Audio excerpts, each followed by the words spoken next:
Unbelievable ocean horror stories from real sailors. During World War II, my dad, who was a wireless operator on a minesweeper, passed by a German pilot waving frantically from his still floating aircraft in the North Atlantic. They were under strict orders not to stop because of the danger of submarines, so they left the poor guy to certain death. My dad died a couple of years ago, but this incident haunted him throughout his life. He wept about it even in his last few hours. Sailing around in the Arabian Gulf, you could look out and see flaming flares from all of the oil rigs. You'd get so used to blackness when you're out at sea at night, and suddenly you'd see massive pillars of fire rising from the ocean all around you. I used to work on those oil rigs in that area.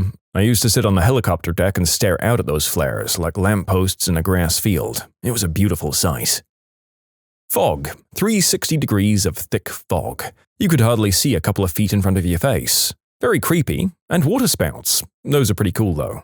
You forgot the part where another boat slowly emerges out of the fog, passing you within arm's reach, all while there is no sign of a crew. It doesn't take long, and without a sound, it vanishes into the deep white soup again.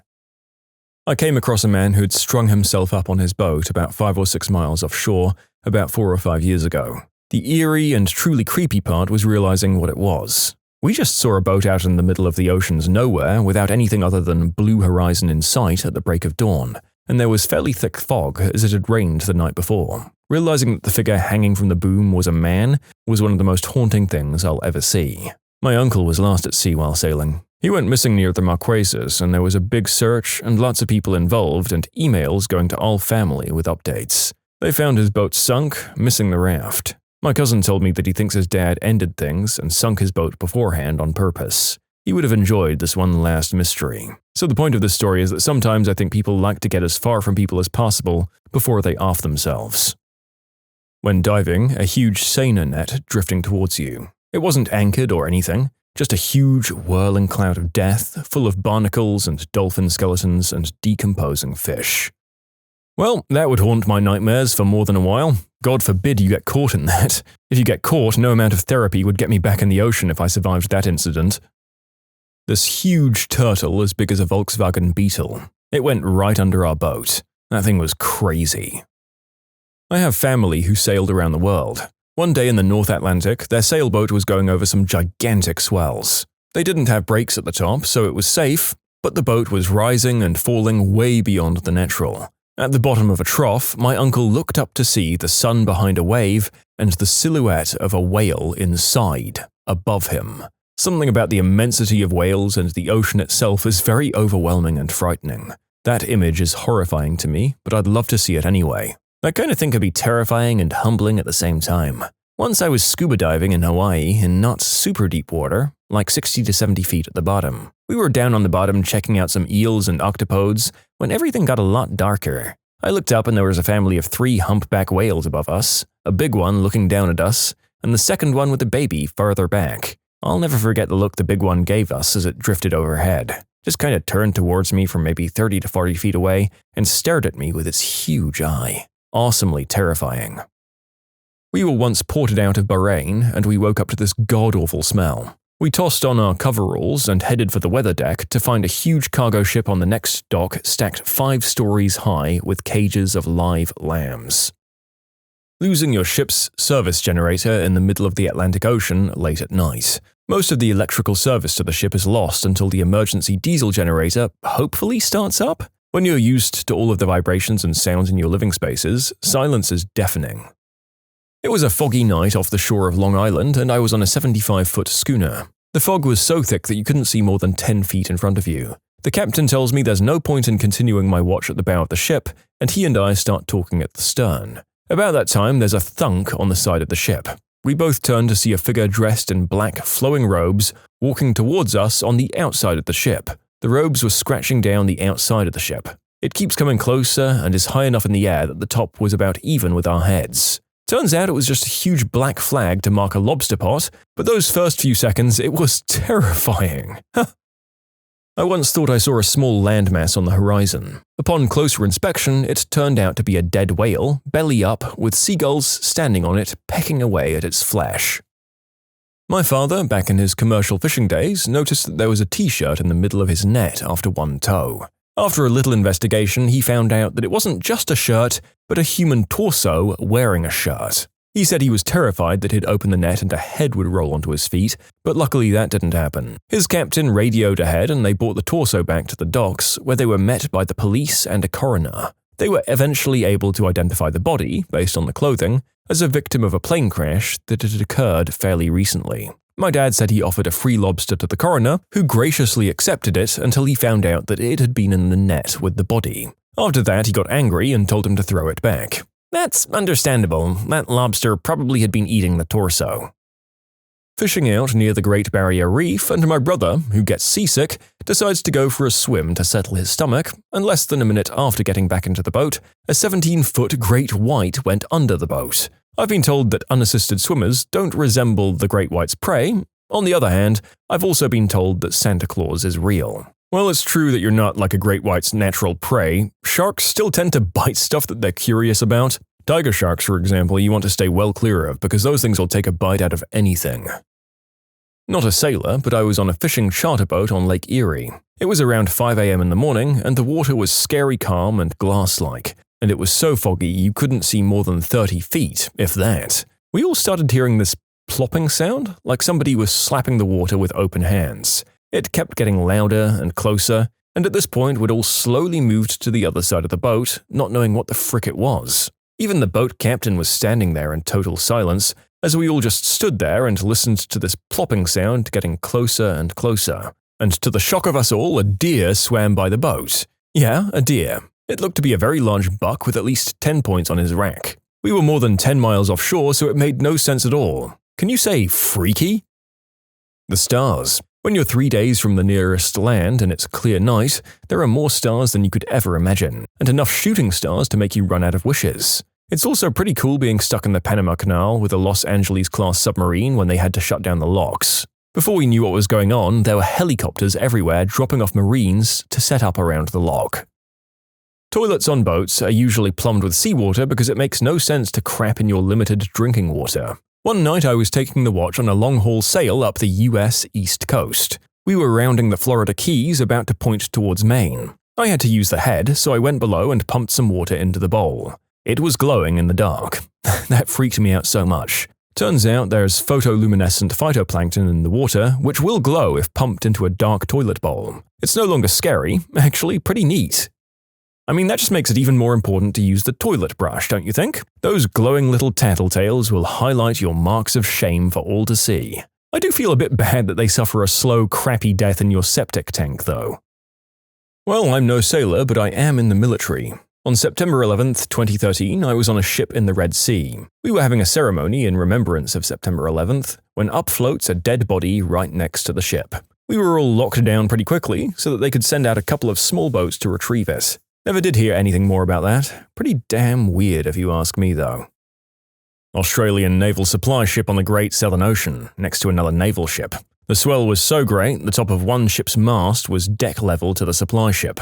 Another one, sold by a different mate. They were fishing off the shelf, off New South Wales. The boat was big enough to hold 6 blokes. A shark longer than their boat swam past. They packed up and went home. Some things are too big and have too many teeth to fish near. Not the sea, but on Lake Michigan, we saw a huge float of blow-up dolls all tied together, just floating there. There were probably about 15 of them just tied together, floating. Was frickin' strange, to say the least. I was working on a car carrier 4 years ago in the Middle East. Our typical route went through pirate waters at times, so we always picked up 4 ex-Marines as security in Aqaba, Jordan, before we went. One night while we were going through pirate waters off of Yemen, we started to have problems with the main engine. We stopped and had to drift off for a bit to figure out what the problem was. During this time, I was working on the stern, the back end of the vessel. I couldn't really see anything out in the ocean. Everything was dimly lit on the ship. I don't know why, but I got bored and I turned the spotlight on, and there he was, this guy with a gun in a rusted little boat staring at me about 15 feet from the ship. I just stared back at him, kinda stunned. I was afraid if I reached for the radio to call one of the Marines, he'd shoot. The Marines had weapons. So he looked at me and I looked at him, and he sort of gave me a nod as if he was telling me, well played, and I gave him one back. Then he slowly rowed his boat back off into the deep, pitch-black night. I still don't know how many others there were. but I did call it in on the radio station as soon as I lost sight of him. I still remember his face today, that deep, stern, concentrated look. You can submit your own stories to be featured here on the channel. The story submission link is in the description below. Don't forget to subscribe to Am I the Genius? Hurricane Katrina. We followed it down to provide aid for what everyone knew was going to be a disaster. It was as if the world had split in two. Above us was this beautiful sky with a few clouds strewn about, and then, not far ahead, there was this ghastly monster that had engulfed up the rest of the sky. It was green and purple and black. The clouds twisted in a way I'd never seen before, and the seas were very deceptive. If you looked right at the water, you were sailing on the swells that didn't look that intense, but I saw frigates and destroyers swallowed bow first and shot through the other side. I was lucky my ship was quite large. Even we were getting pelted on the O5 level of a supply ship, and you could forget ever walking in a straight line. Most of the time you'd be walking on the deck one moment and then the bulkhead wall the next. I've been in rough seas before on both smaller and larger platforms, but Hurricane Katrina took the cake. That thing was just an event, one that I'm glad I was following and not intercepting. My ship had just passed Cook's Passage when the wind and swell drastically increased. From the bridge wings, you could touch the top of the swell, and the deck was flooded constantly. The scariest part was when we found our holds were taking in water.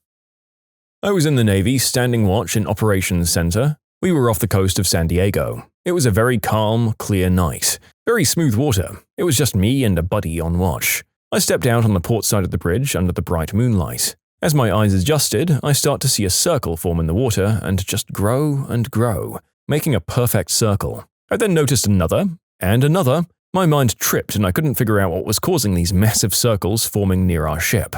I went in and grabbed my buddy. We went back and the circles were still forming. Being a big ship, we were pretty high off the water, and as we watched, I realized what was happening. Porpoises were chasing schools of fish up to the surface of the water. And as the fish hit the surface, they started spreading out in perfect circles and would see the porpoises break the surface in the middle and dive back down. It was an amazing sight at night. I seriously thought I was seeing some kind of alien activity in the water for a moment there. The ocean at night is a beautiful and scary thing. Everyone should experience it at least once in their life.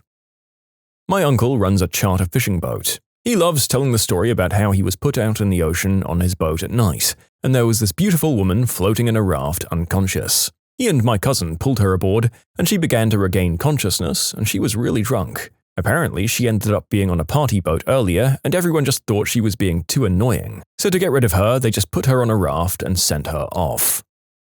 Lived on a sailboat in Malaysia for a while. The monstrous jellyfish that would come floating by silently out of nowhere scared the absolute crap out of me. Easily 1/2 meter in diameter, and hundreds of them. Worst creatures ever. I don't know, they're pretty if they're the glowy nighttime ones. Maybe that's not what you're talking about though. Surely they aren't a problem unless you go swimming, and the solution seems to be just don't?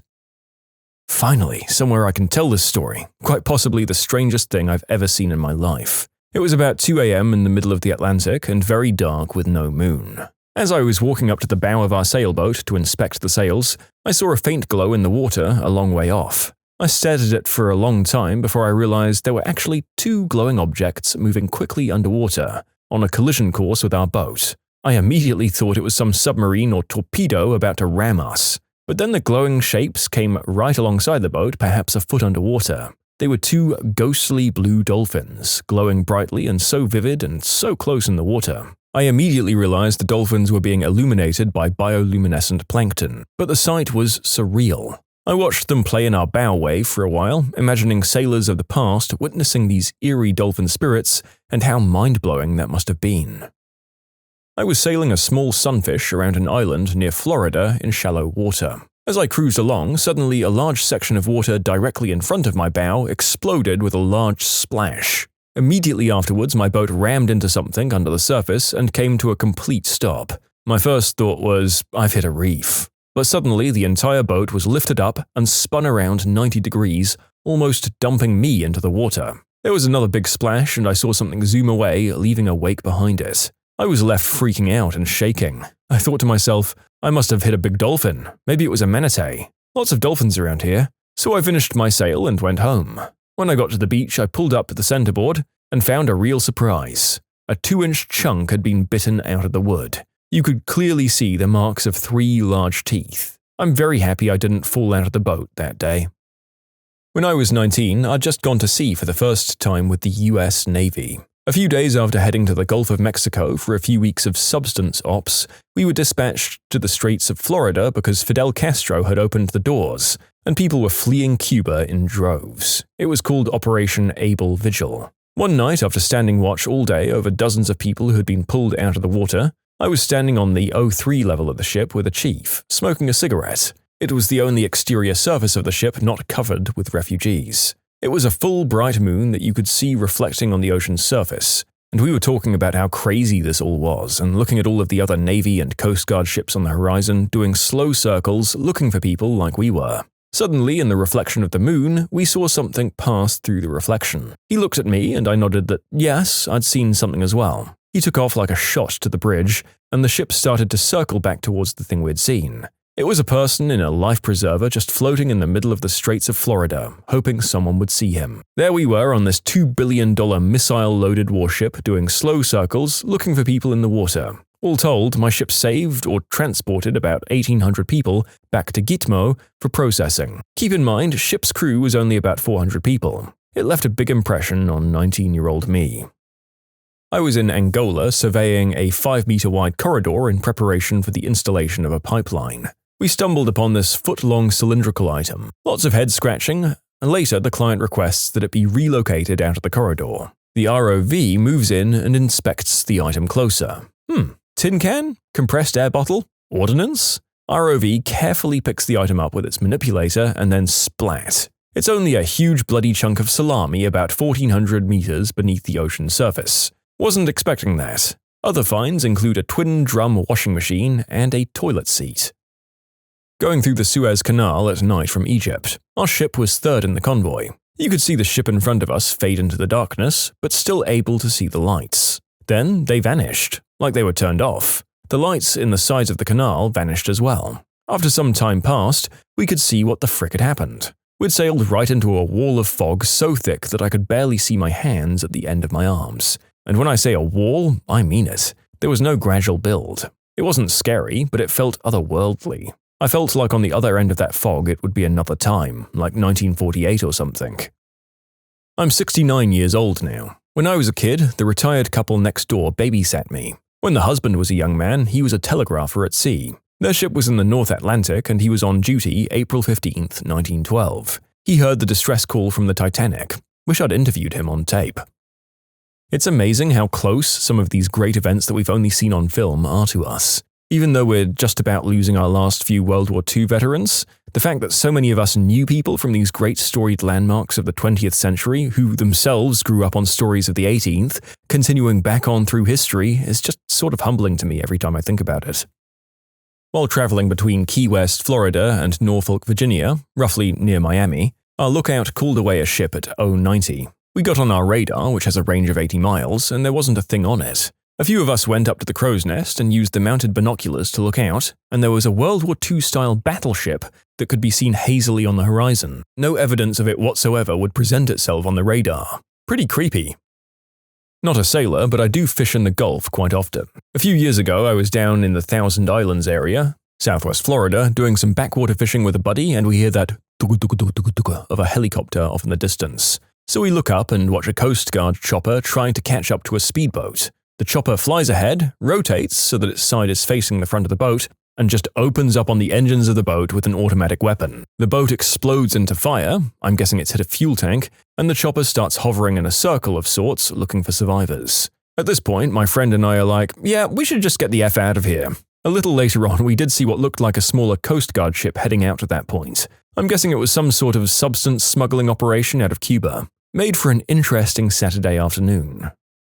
The Space Shuttle Challenger exploding directly overhead as we sailed from Puerto Rico to Charleston.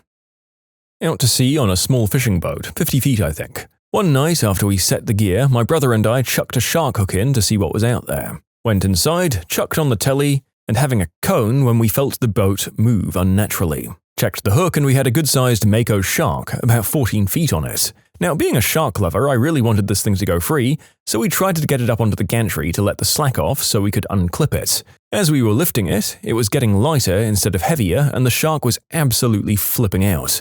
By the time we got it above water, from its pectoral fins down, it was just gone apart from bits of cartilage. And then we saw them. I don't know how many, but my best guess would be what we call a metric crap ton of huge squid. If one of us had fallen in wrestling this monster mako, it would have been all over. This memory really sticks out to me for some reason. One real creepy sound you hear sometimes, and there are a few out there, is whales. On a small fishing boat, your bed is below waterline. You can hear whales yabbering on. It isn't quite as relaxing as the whale song CD. Freakiest was when we had to run for shelter behind a rock. It was a well-known safe rock, and if any of you have seen Deadliest Catch, they use them occasionally. Just a big rock that protects you from wind and waves. We made it. The boat 3 or 4 miles behind us didn't. They all died. What was your most shocking discovery in an ancestry test? My biological dad left his family and 2 daughters in Washington and married my mum in LA 5 weeks later. I found his first marriage certificate, but nothing about a divorce. I'm pretty sure he was a bigamist. My father-in-law was married to at least 2 women at a time. Nice guy, but a man whore. And I think he just didn't want to let each woman down when she got pregnant and/or started bringing up marriage. My mother-in-law says that he was already married when they got married, but we also know that he has a child 3 months younger than my husband, and the woman and child both go by the father-in-law's last name. And that's not the woman mother-in-law claims he was married to when he married her. So he might possibly have had 3 wives at the same time. My husband has upwards of 10 half-siblings from his dad. Who has the time? Bigamy seems exhausting. Someone very close to me discovered that none of the ethnic background that they were expecting was present in the results. This person, whose father was deceased at the time, questioned their mother. The mother admitted that the person's father was not biological as they had believed their entire life. They were older than 40, by the way. The mother gave the name of the biological father. My friend then found the biological father, contacted him, and then discovered that they had several half-siblings. The biological father was unaware that he had another child and accepted my friend into his family, as did the siblings. I found out my dad is not my biological father. Turns out the family friend I grew up calling Grandpa is. Oh yeah, and he was also my mum's bariatric surgeon. That felt weird, man. Dang, he was supposed to make her belly smaller, and he made it bigger instead. I have an uncle that was put up for adoption. He contacted my grandma and she thought he was going to extort her. They're well off. Turns out he's a multi-millionaire on his own. They still have limited contact, though my dad has reached out and formed a relationship. Apparently they look exactly alike and have the same personality, which sounds kind of stupid now that I'm writing it out, but they're only half-siblings. Me and my half-brother look pretty much the same, and have very similar personalities despite having different dads. It's even funnier because I'm female, so does he look like a girl or do I look like a boy? Oh god. Best not to go down that wormhole. Why don't you just say that your beauty has a genderless quality like Tilda Swinton or David Bowie? Those two could basically be long-lost siblings anyway, and then you can move on. I was adopted and always knew I was adopted. My parents told me that I came from a family that had already had all of their kids. They lived several towns over. I was a surprise to them. 3 years ago, my wife decided to take some DNA tests. I figured, what the heck, maybe I'm a part Zulu warrior. That'd be cool. When the tests came back, I found out I had a first cousin. They had listed a public email. I emailed them, started comparing notes, and wham! I was in for quite a surprise. First, I was not born into a traditional family. Instead, my biological mum was single. Second, I was not a late addition. I had 4 sisters and 1 brother. I was the baby, but only by a couple of years. Third, mostly all of them lived nearby. Finally, nobody knew I was alive. My biological mum had passed. She had kept the pregnancy secret from everybody else. Before she died, she had confided in one of my biological sisters that she had had a baby a long time ago, and she had put the baby up for adoption. She had told nobody else. When my sister told the rest of the family, they didn't believe her. So when I finally looked them up, she was like, "See? All those years, I told you so. We have a baby brother." It was an amazing experience. I had no idea what I was getting into when I sent that DNA test off. So I'm in a similar boat. I was given up for adoption by my biological mum, and none of her family knew about me. However, I was not her first or last child. I was her second of 4 kids. My older half-brother, we all have different dads, I don't know who mine is, and I don't think my bio-mum does either, was adopted by my mom's parents. Her whole family found out about me when I found her when I was 19 and went to visit. It was pretty weird. I feel like the lucky one who got out. I don't talk to my bio mom. She's not a good parent to my 2 younger brothers, and I hate that she pretends to know me or be my parent. My wife is adopted but found her bio mum and did one of the genetic tests. Someone matched with her and asked if she knew such and such a name. She found out her bio mum's husband wasn't the bio dad and it was the bio mum's boss. Whoops. Not gonna lie, I'm adopted and I'm the daughter of an affair some unnamed man had with a waitress in her early 20s. I have no desire to take those DNA tests. Your wife is brave. My aunt discovered that her mother cheated on her father and she was the product of that affair, meaning she was only actually half-siblings with her 4 siblings. The rub was that my aunt's husband was married before he married her. The woman he was married to is the daughter of the man involved in the affair. So no one knew this, but my uncle got divorced and then married his ex-wife's half-sister. I guess he has a type. Wow, did it cause any problems with the family, finding out the other mother cheated? They only found out recently, long after the parents had died. I think my aunt is very ashamed to learn of it, but not any problems. My aunt knew her husband's ex from growing up and never liked her. I don't think she has any intention of having a relationship with her. A woman over in Chicago decided to find out who her real parents were. She was getting close to 60 and realized that there may not be much time left to find her father. So through the magic of ancestry, she was matched to my grandfather. She reached out to him and told him who her mother was. He didn't recognize the name but dug up his little black book and lo and behold, there she was. So now I've got a new aunt. My male cousin did one and found a female cousin that we didn't know about. He reached out to her and apparently our deceased uncle was good friends with her mother. Mum wanted a baby, so uncle got her pregnant simply as a sperm donor. Female cousin lived a few blocks away from my grandmother. She had met her a few times going around selling Girl Scout cookies or something. My grandmother had no idea that she was buying cookies from her granddaughter. That's crazy. I can't believe days go by and you wouldn't even know about your own granddaughter. Was it a coincidence that they lived so near to each other? I imagine since they live so close, they've gotten closer because of this as well. My grandmother never knew. She was very old-fashioned and would not have been pleased with the thought of her son having a child with someone he wasn't married to. We didn't know the cousin existed until after my grandmother passed away. I was approached by a married lesbian couple to be such a donor, but I was never able to bring myself to do it. I don't like the idea of having a kid that's technically mine running around and having nothing to do with him or her. I also found out from Googling that there really is no legal provision for such a situation, so you can get forced into child support at pretty much any time. Found out I have a different father. My dad also took a DNA test at the same time and found out his father, of 52 years, was not his biological father either. As it turns out, I come from a line of bastards. Where beer does flow and men chunder. You should just watch out if your wife ever gets pregnant, though. I found a half-sister that none of my siblings or mother knew about. My dad had an affair 50 years ago. He's dead now. For us, it wasn't really a surprise. We already knew we have a half-sister from another affair, but for the newly discovered one, it answered a lot of questions and gave her some needed closure. We all met a few times. It was pleasant. I like to think that there'll be lots of silver linings in these discoveries. So far, we haven't found out that anyone came from a family of war criminals or slaveholders, but I'm sure we'll find one by the end of the video.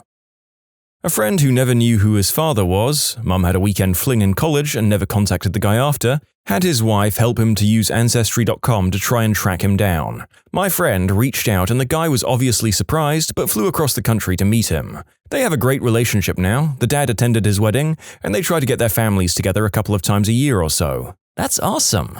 I was hoping DNA testing would find my husband's dad, but no such luck. Never found anyone on his possible dad's side closer than about a third cousin, so no luck even finding anyone who knows who he might be. My real father and my 3 half-siblings. It ended up being a really good discovery. Had a great uncle who learned that he had a son from his teenage years that he never knew about. Luckily, he was able to meet him before he passed away. Same here. At the age of 60, I discovered who my real father was and that I have 9 half-siblings. He was a bit of a dog. A friend discovered that her father was not really her father. Her mum had had an affair, and she was the result. It tore her family apart. Her father did not know he was not really her father. Note that she was 45 years old when this happened. I can understand the fallout with the mum and wife over the affair and secret, etc., but did her father basically end up treating your friend any differently after that? Yes, he basically stopped talking to her. She was very hurt by that. I don't know that he's ever started talking to her again. He was always a bit distant, but he just stopped their relationship. Yeah, no way. My daughter is 4, and if I found out she wasn't mine, I would be very upset and may have issues with my wife, but my girl would always be my girl. My son is my 4th cousin. We adopted him as an infant from an agency. Fun to find that we are actually related. What an innocent way to loop a branch back around in a family tree. Not me, but a family friend. He did the test and found out that he had a half-brother. Turns out his dad had an affair a while back, and that kid was a product of that affair. A full 100% older brother. My mother got pregnant by my father before they were married. Scandalous in 1960. So, with my father's knowledge of the situation, Mum left town and lived with my aunt until the birth. Mum gave the baby up for adoption and then returned home. A couple of years later, she married my dad and had 3 more children together, including me. 55 years later, after both my parents had died, my aunt let it slip that me and my siblings were not the only children of our parents. To paraphrase from Star Wars, there is another. My sister took a DNA test, and a couple of years later she got a hit. Soon thereafter, we met our new big brother and his family, wife and kids, and we've all become quite close. This is the exact same story as my mother. She was the one given away and met her 3 sisters for the first time when she was about 50. So if your parents were to explain what happened to them and how they gave the baby up, when do you think you'd want to have heard the news? Like when you were little kids? Teens? Early 20s adults? This is a sincere question, but feel free not to answer. I would have preferred hearing it from them after I became an adult. From Mum, at least. You can submit your own stories to be featured here on the channel. The story submission link is in the description below. And if you want to listen to some vibey music in the background, check out easymode, also linked below, and subscribe. My cousin took a test and goes on and on about how she's almost completely Irish. Our grandpa was German. I've heard from my mum as a kid that my aunt's biological father was probably her friend's father. I've looked the family up on Facebook and my aunt looks just like that friend. My cousin seems to have no idea of any of this. I don't think my aunt does either. Similar in my family, German grandpa has a child and grandchildren with no German blood. He's passed a few years ago, but the evidence is there. My ex-husband's family were proud of their Dutch heritage and claimed to be one of the founding families of the historically Dutch Holland, Michigan. His ancestry results didn't show any Dutch ancestry, instead he had primarily English and Irish ancestry. Oh my gosh, I grew up in West Michigan. The amount of people who say, if you ain't Dutch, you ain't much, without having an ounce of Dutch in them is hilarious. The Netherlands today has the reputation of being a fun-loving, party-happy, hippie country because of 100 years ago all of my ancestors leaving and everyone who stayed behind hasn't stopped celebrating. One of my best friends has a very French name and her family was always very proud of their French heritage, until her dad took a DNA test and found no French in their background at all. I remember someone posting on Reddit about the same thing. They were from a very Italian family. All Italian first names, they only ate Italian food. You know, the way Nana used to make it. Just super into their Italian identity. The guy found out through a test they were all Polish or something, and everyone in the family lost their minds. That my father is a registered unspeakable act offender. Parents are divorced, if you're wondering. How did a DNA test reveal that? Arrest records, archived newspaper articles, you'd be shocked at what information is publicly available in some areas. My dad and aunt found out they had an older brother. Long story, my grandfather had a fling before he met my grandmother, never even knew that he had a son, went and lived his life, and some near 60 years later? Boom! Ancestry test, here you go. So another really good story from this one. I exported my raw DNA from 23andMe and threw it through Prometheus to find out why I have porphyria, which is supposed to be hereditary. My mum and dad are definitely my mum and dad, but neither of them have this, which means it was environmental exposure that caused it. Discovered a rare AMPD enzyme deficiency in my mum, found out that dad carried a recessive lupus gene and gave it to my sister. DNA is wild. So I did a similar health DNA test 18 months ago because I wanted to see if I had the breast cancer gene, as there are several incidences on both sides of my family. Got my results and became very confused. It claimed I had no Italian, despite my father's grandma literally coming over from Sicily in 1920. It took me a few minutes to realize what that actually meant. My parents have been together since my mother was 14. I was born when she was 17, and my father joined the military and married my mother. Called my mum and she literally said, "That's interesting." Then she asked me to not talk to my father and she would explain everything the next time I visited. She did not and just refused to talk about it. Honestly, I was just shook. I didn't see it coming, and it was never even presented to be a possibility to me. My sister ended up doing a DNA test, and it showed that we were half-siblings. I went no contact with my mother 4 months ago due to this incident and several others. I haven't told my dad, but I realized that at some point the truth is going to come out. My sister matched with some of my father's relatives while I did not, so if anyone checks that crap, they're going to be asking questions. Yep, even as a big advocate of the truth, I can see why you wouldn't want to be telling your dad. As some people have pointed out, a couple of people just can't see past the betrayal of their spouse and the realization that they aren't actually related to their children. I hope it all works out okay whatever way it goes. Always thought my grandfather on my father's side was adopted and thought our last name was just that of the family that adopted him. One DNA test later, and the family figures out that my great-grandparents got pregnant out of marriage and ran away. They came back with a child, saying it was adopted so they wouldn't be shamed for him. That's how we figured out that my last name is for sure from blood.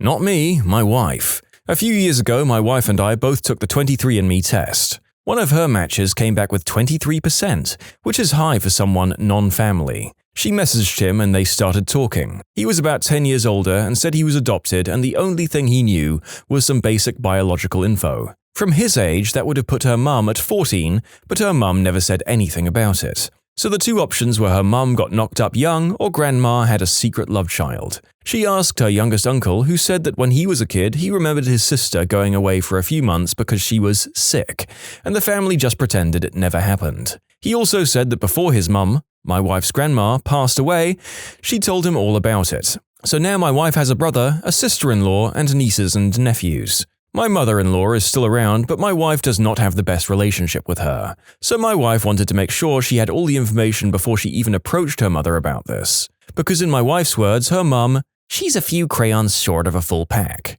But yeah, they talked about it, and after trying to change the subject several times, her mum finally told her what we'd already figured out.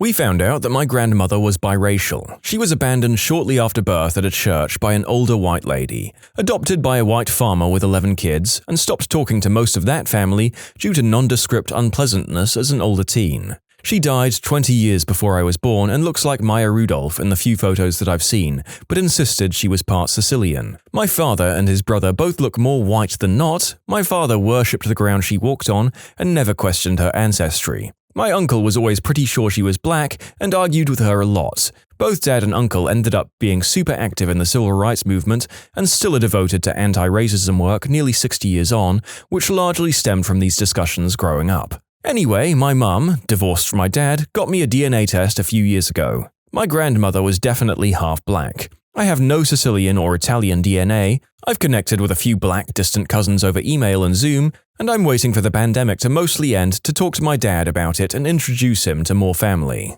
I bet Italian got used as an explanation for darker skin quite a lot. Apparently, many mixed-race individuals back then attributed their darker skin to Native American or Italian ancestors. I knew about being conceived using AITA, but I didn't know about the Dugarish number of half-siblings I had from the same donor. Frankly, it blindsided my parents too. The documentary The World's Biggest Family is about a man who finds out he has about 600 half-siblings from his sperm donor father. Things like this have led to tons of reform surrounding sperm donor laws. Imagine all of the involuntary inbreeding that could come out of an unchecked system. It's scary, but a lot less likely to happen now, thankfully. Not me, but a friend. My friend, 34, female, decided to get her twin sister and parents a DNA testing kit for Christmas. When her parents opened the gift, they looked at each other and said, "Oh, thanks." They quickly tried to move on to other presents. My friend was slightly confused, but dropped it. Later they went for their Christmas Day walk. The mum and sister were walking ahead while she walked with her dad. Her dad spilled the beans. Her and her sister were adopted. The mother looked back and started crying. She couldn't believe her husband told her daughter without them talking about it first. They were going to keep it a secret forever. She'd never suspected she or her sister were adopted because they looked a lot like their parents. They're also very short, as are their parents. Whoops! My great-gran, who I knew, was an orphaned live-in servant in Greenock, Scotland in 1900. Got pregnant by her employer, got kicked out, ended up in the poorhouse where she abandoned the baby. DNA turned up the granddaughter of the baby. I met her in Glasgow a couple of years ago. She turned up as a cousin via DNA. I took a DNA test and found out I'm ethnically 25% Ashkenazi. After 8 months of serious digging, I found out my grandpa, my father's dad, is not my father's biological father. I have since come into contact with my half-uncle. He's super nice and I enjoy chatting with him. I love learning about my bio-grandpa and the rest of my family. We haven't told them and I don't plan on it. I have a small family, so it was such a great comfort to connect with more family, understand my lineage, and the history of my Jewish ancestors. Really a lovely experience. Hey, you might want to check if you have factor 11 deficiency. Pretty common. Shalom, fellow Ashkenazi. My great-great-grandfather claimed to be descended from Levites and said he was 100% Levite. I doubt it, it's been thousands of years, but I'm curious if your family said things like that too. My grandmother is the world's sweetest person and had a horrible, horrible woman as a mother. Her father, though, was incredible. She always talks about how I remind her of him, the small and sweet things they did together and how much she misses him. Recently, she told me that her mother would tell her, "He isn't your real father, you know," whenever she felt like hurting my grandmother some more. This continued until the day she died, and her father escaped her mother's abuse, and never spoke to my grandmother again. My nana doesn't blame him at all and still loves him very much to this day. She decided to go on Ancestry because she said she needs to know before she dies, although she said it wouldn't change anything about how she felt about him. Turns out, her awful mother was right. My grandmother found her biological family and loves to talk about her French heritage that she's learning about now. To this day, she doesn't hold anything against her non-biological dad. He took care of my grandmother when her mother wouldn't, knowing it wasn't his child. He loved her, soothed her, and nurtured her through as if she were his own. He saved my grandmother's spirit, I'll tell you that much. He helped shape her into the most miraculous human being I've ever met. To this day, I'll always refer to him as my great-grandfather, and if I have a son, I'll be naming him after him. The story always gets me very teary-eyed, but the thought of Alistair, my nana's pretend dad, always makes me really happy. I know it makes her happy too. What's the creepiest thing you've ever found in an old building? Went to an abandoned hospital. There was a large square staircase spiraling up to the roof on the outside of the building. Locked steel door at the bottom, so the only way up was to climb the outside up to the first landing. My buddy boosts me up. I climb over and there's a sleeping bag with a steak knife next to it on the landing. I call down, we're definitely not alone here, dude." "No, but it's cool," says a voice behind me, scaring the crap out of me and causing me to jump and whirl around. There's a young, dirty, homeless-looking guy just standing there, coming down the stairs from above, hands up, palms out. "I didn't mean to scare you." He takes a seat on the stairs, so I carefully step on the handle of the steak knife, lean down over the edge, and pull my friend up. We had planned to sit on the roof and drink beer, so we offer homeless guy a beer, which he gratefully accepts, and we shoot the crap on the landing for a while. We're talking about the city, the cops, traveling, life in general. He's basically a drifter, been in town for a week or so, but a nice guy. Things are going pretty well, and then he asks, "You guys are human, right?" I frickin' hate it when I meet people that end up being aliens. You never know until you peel their skin off. They've been after me a long time, you know. They don't stop. They never stop. Sometimes I think I should just kill everyone to be safe. He's definitely not joking, and there's an uncomfortable silence as my friend and I realize this guy is freaking crazy. "Yeah, man," I say, "we're human, we just wanted to check out the place and drink some beer. We're gonna go ahead and move on now, we definitely don't want to be any trouble." He just stares in silence, so we leave him the last beer, carefully back up to the railing, jump down and walk away very quickly, constantly looking back over our shoulders the entire time. He's just standing there, still and silent, watching us leave. That place is still abandoned 5 years later, and we've never been back. I'm not a believer in the supernatural, but humans can be deceptive and dangerous in ways that you can't see coming. Holy crap! This guy seemed chill, but meeting people like him is what makes me tense when reading these stories. Ghosts? Monsters? Screw that, I'm worried about meeting some unpredictable creep or a Satanist mid-ritual. Also, serial killers. I wonder how many of his ilk I pass in normal places every day. Definitely don't want to meet them anywhere, especially alone in a dark abandoned building. That's a cool story for sure though. A group of my friends and I explored an abandoned asylum/mental hospital a couple of years ago in the OKC metro. It was very unsafe at night for a silly college freshman like us. The first experience we had was all of us taking our merry time enjoying the darkness and generally messing around. You have to come in through a broken window, and we were all gathered at the window just being dumb when we hear loud, echoing footsteps down the hall running toward us. We all did that. Who the heck isn't here? Who's messing with us?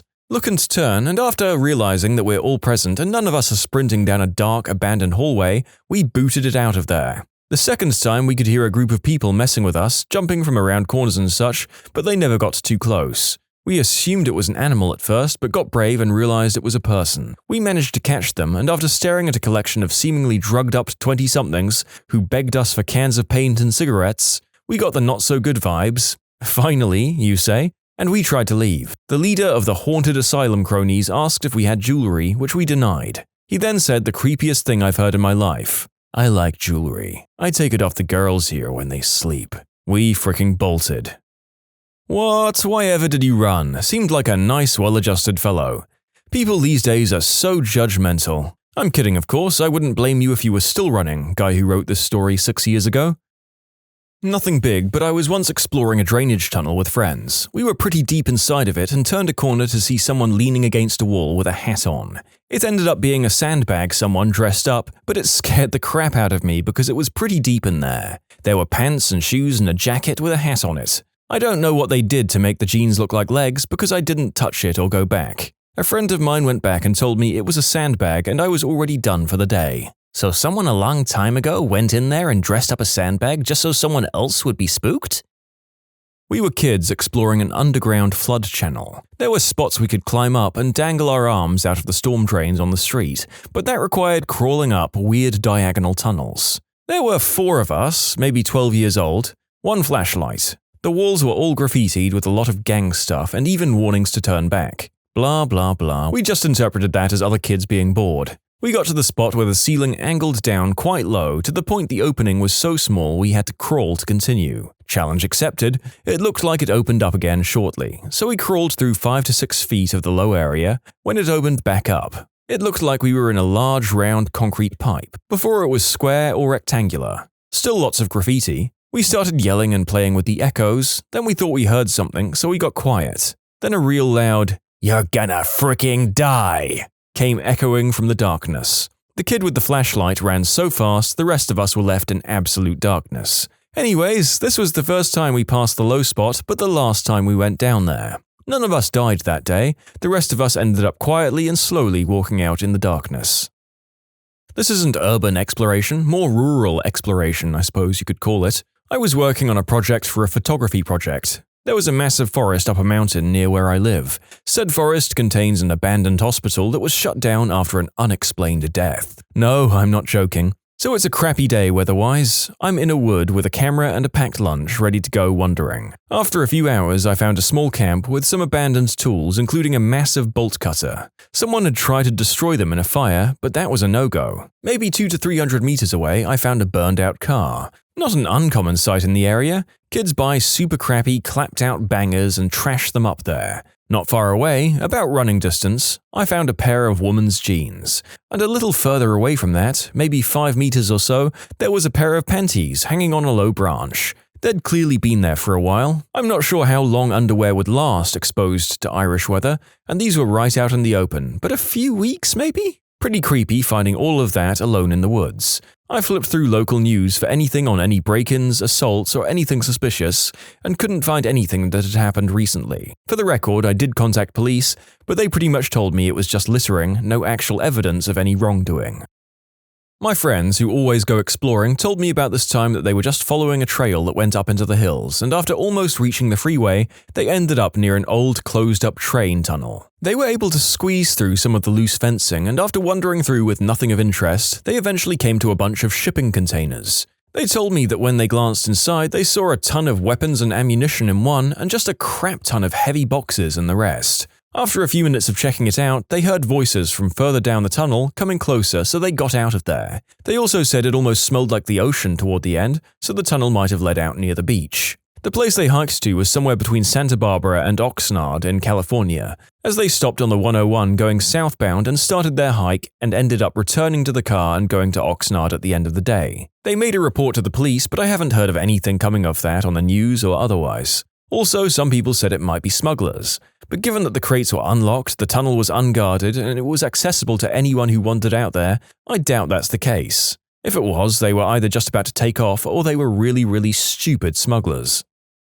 Last winter, I went into this abandoned parking lot under a closed shopping mall. It had 2 levels. The upper level had a bit of sunlight coming in through the windows, but the lower level was pitch black. I made my way down this wide ramp that the cars would use, and I decided to have a look at the bottom level. After turning my flashlight on, I noticed that the space was huge, much bigger than the upper level. I remember how the light danced through the many supporting pillars and cast vivid shadows. I said, "Hello," and "I'm just looking around," just to make my intentions clear, but was met with no response. So I decided to walk around for a bit, but couldn't see anything of interest. Just a lot of junk, some empty old bottles, but nothing that might indicate someone living or hanging around there. The place seemed completely abandoned. However, this uneasy feeling that someone might be hiding in the pitch-black shadow of one of these pillars took the better of me, and I climbed up the ramp. I left taking a different route and passed under an overhead clearing that snow had fallen through. Just as I was about to hop the fence and leave, I noticed that the patch of snow that had formed had footprints on it. I know this doesn't really sound horrifying when you read it, as the logical explanation was that some poor chap had probably taken shelter from the cold outside, inside the lot. But still, being there creeped the heck out of me. I don't know what's creepier, this place or you saying, "I'm just taking a look around to make sure nobody was there." If I were homeless and living in an abandoned place, I wouldn't respond to anybody saying, "I just want to look around." It seems like an easy way to make yourself a serial killer's next drifter victim. No thanks. Rural area landscape photography. Happen upon a long abandoned house and set up to snap a few images. Look in the window and it's perfectly furnished. Piano with music open, fishing gear, wood stove with fire nearby, magazines on coffee table, jackets on a coat rack, roll-top desk open with neatly stacked papers, family photos, small kitchen table with red tops and matching chairs, and one is pulled out. It was all covered in inches of dust. It looked like someone walked out in 1950 and never returned. That sounds equal parts haunting and beautiful. Although I'm not superstitious, my hackles would be up and I would be out of there at the first sign of any shadow that even looked vaguely ghost-like. Went to a closed-up mental hospital in my city with some friends at night. Everything was cool until we got to the basement, where there were 5-meter wide and 4-meter high lit tunnels going far to both directions. We headed down one and found a huge active generator. Then we went to the other way, and as we were about to hit another intersection, we saw 2 men wearing full green attire and face masks walking at the end of one of the corridors at 2 a.m. We got out of there real quick. This didn't happen to be in Northville, Michigan, did it? If so, it's really more of a teal outfit. Well, we found the crystal cook, guys. Went to an abandoned retirement home/assisted living facility. Turns out it became the home to a group of crazy homeless crystal addicts and one very angry raccoon. They did not like trespassers. The guardians of the galaxy have fallen on hard times. I was exploring a certain abandoned mill near a large city on the coast with a friend. We snuck in, messed around a bit, and realized that we only had one flashlight. Took turns, weird noises, dark inside because there's no power, evidence of homeless occupation and empty needles. Real horror game material. We came up the stairway and turned a corner. Ahead is a walkway bridge, aka the way to the rest of the building. To the right is a pitch-black room that doesn't feel very nice. As we walk toward the bridge, the flashlight picks out a sign that says, "To hell," and points towards this dark room. We didn't go in. It didn't feel right.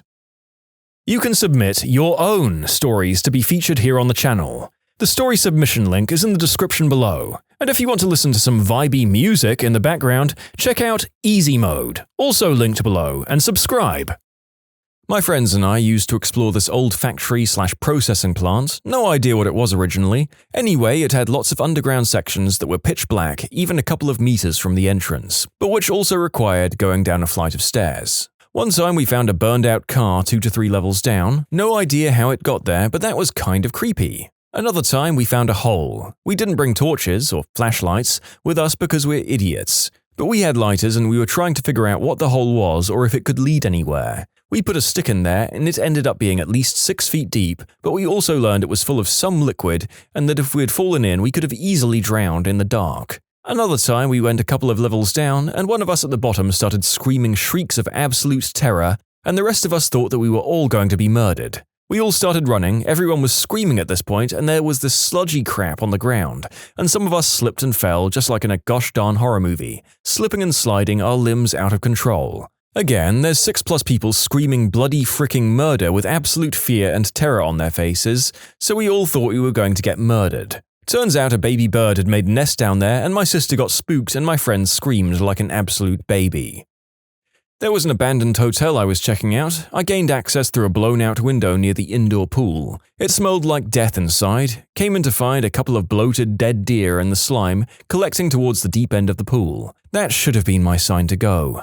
I make my way into the lobby and banquet areas, and I come across a couple of raccoons and squirrels who scurry away swiftly. Nearly everything is destroyed, even the reception desk has been ripped in half. Nothing of interest to photograph, just trash. Neat little piles of trash. After a bit of searching, I find the stairwell. There's an odd noise coming from above that I brush off as rain. I decide to skip a couple of floors because they're probably in the same condition as the lobby, and a lot of the exterior windows had been blown out. I get to 4 and open the door, not worried about noise as I'm confident that I'm the only sober person on the premise, if not the only person. As I pull the door open, the rain noise suddenly ceases completely. I point my flashlight down the hallway and see hundreds of geese poke their heads out of the guest rooms. I remember the moment when nothing moved and we just stared at each other as lasting several minutes, although I'm sure it was about 10 seconds. Here I am in the middle of the hall, geese of abandoned luxury staring me down. Once the initial shock of the sight wears off, I remember I'm only looking at half the floor. Behind me, geese aren't pulling a deer in the headlights move,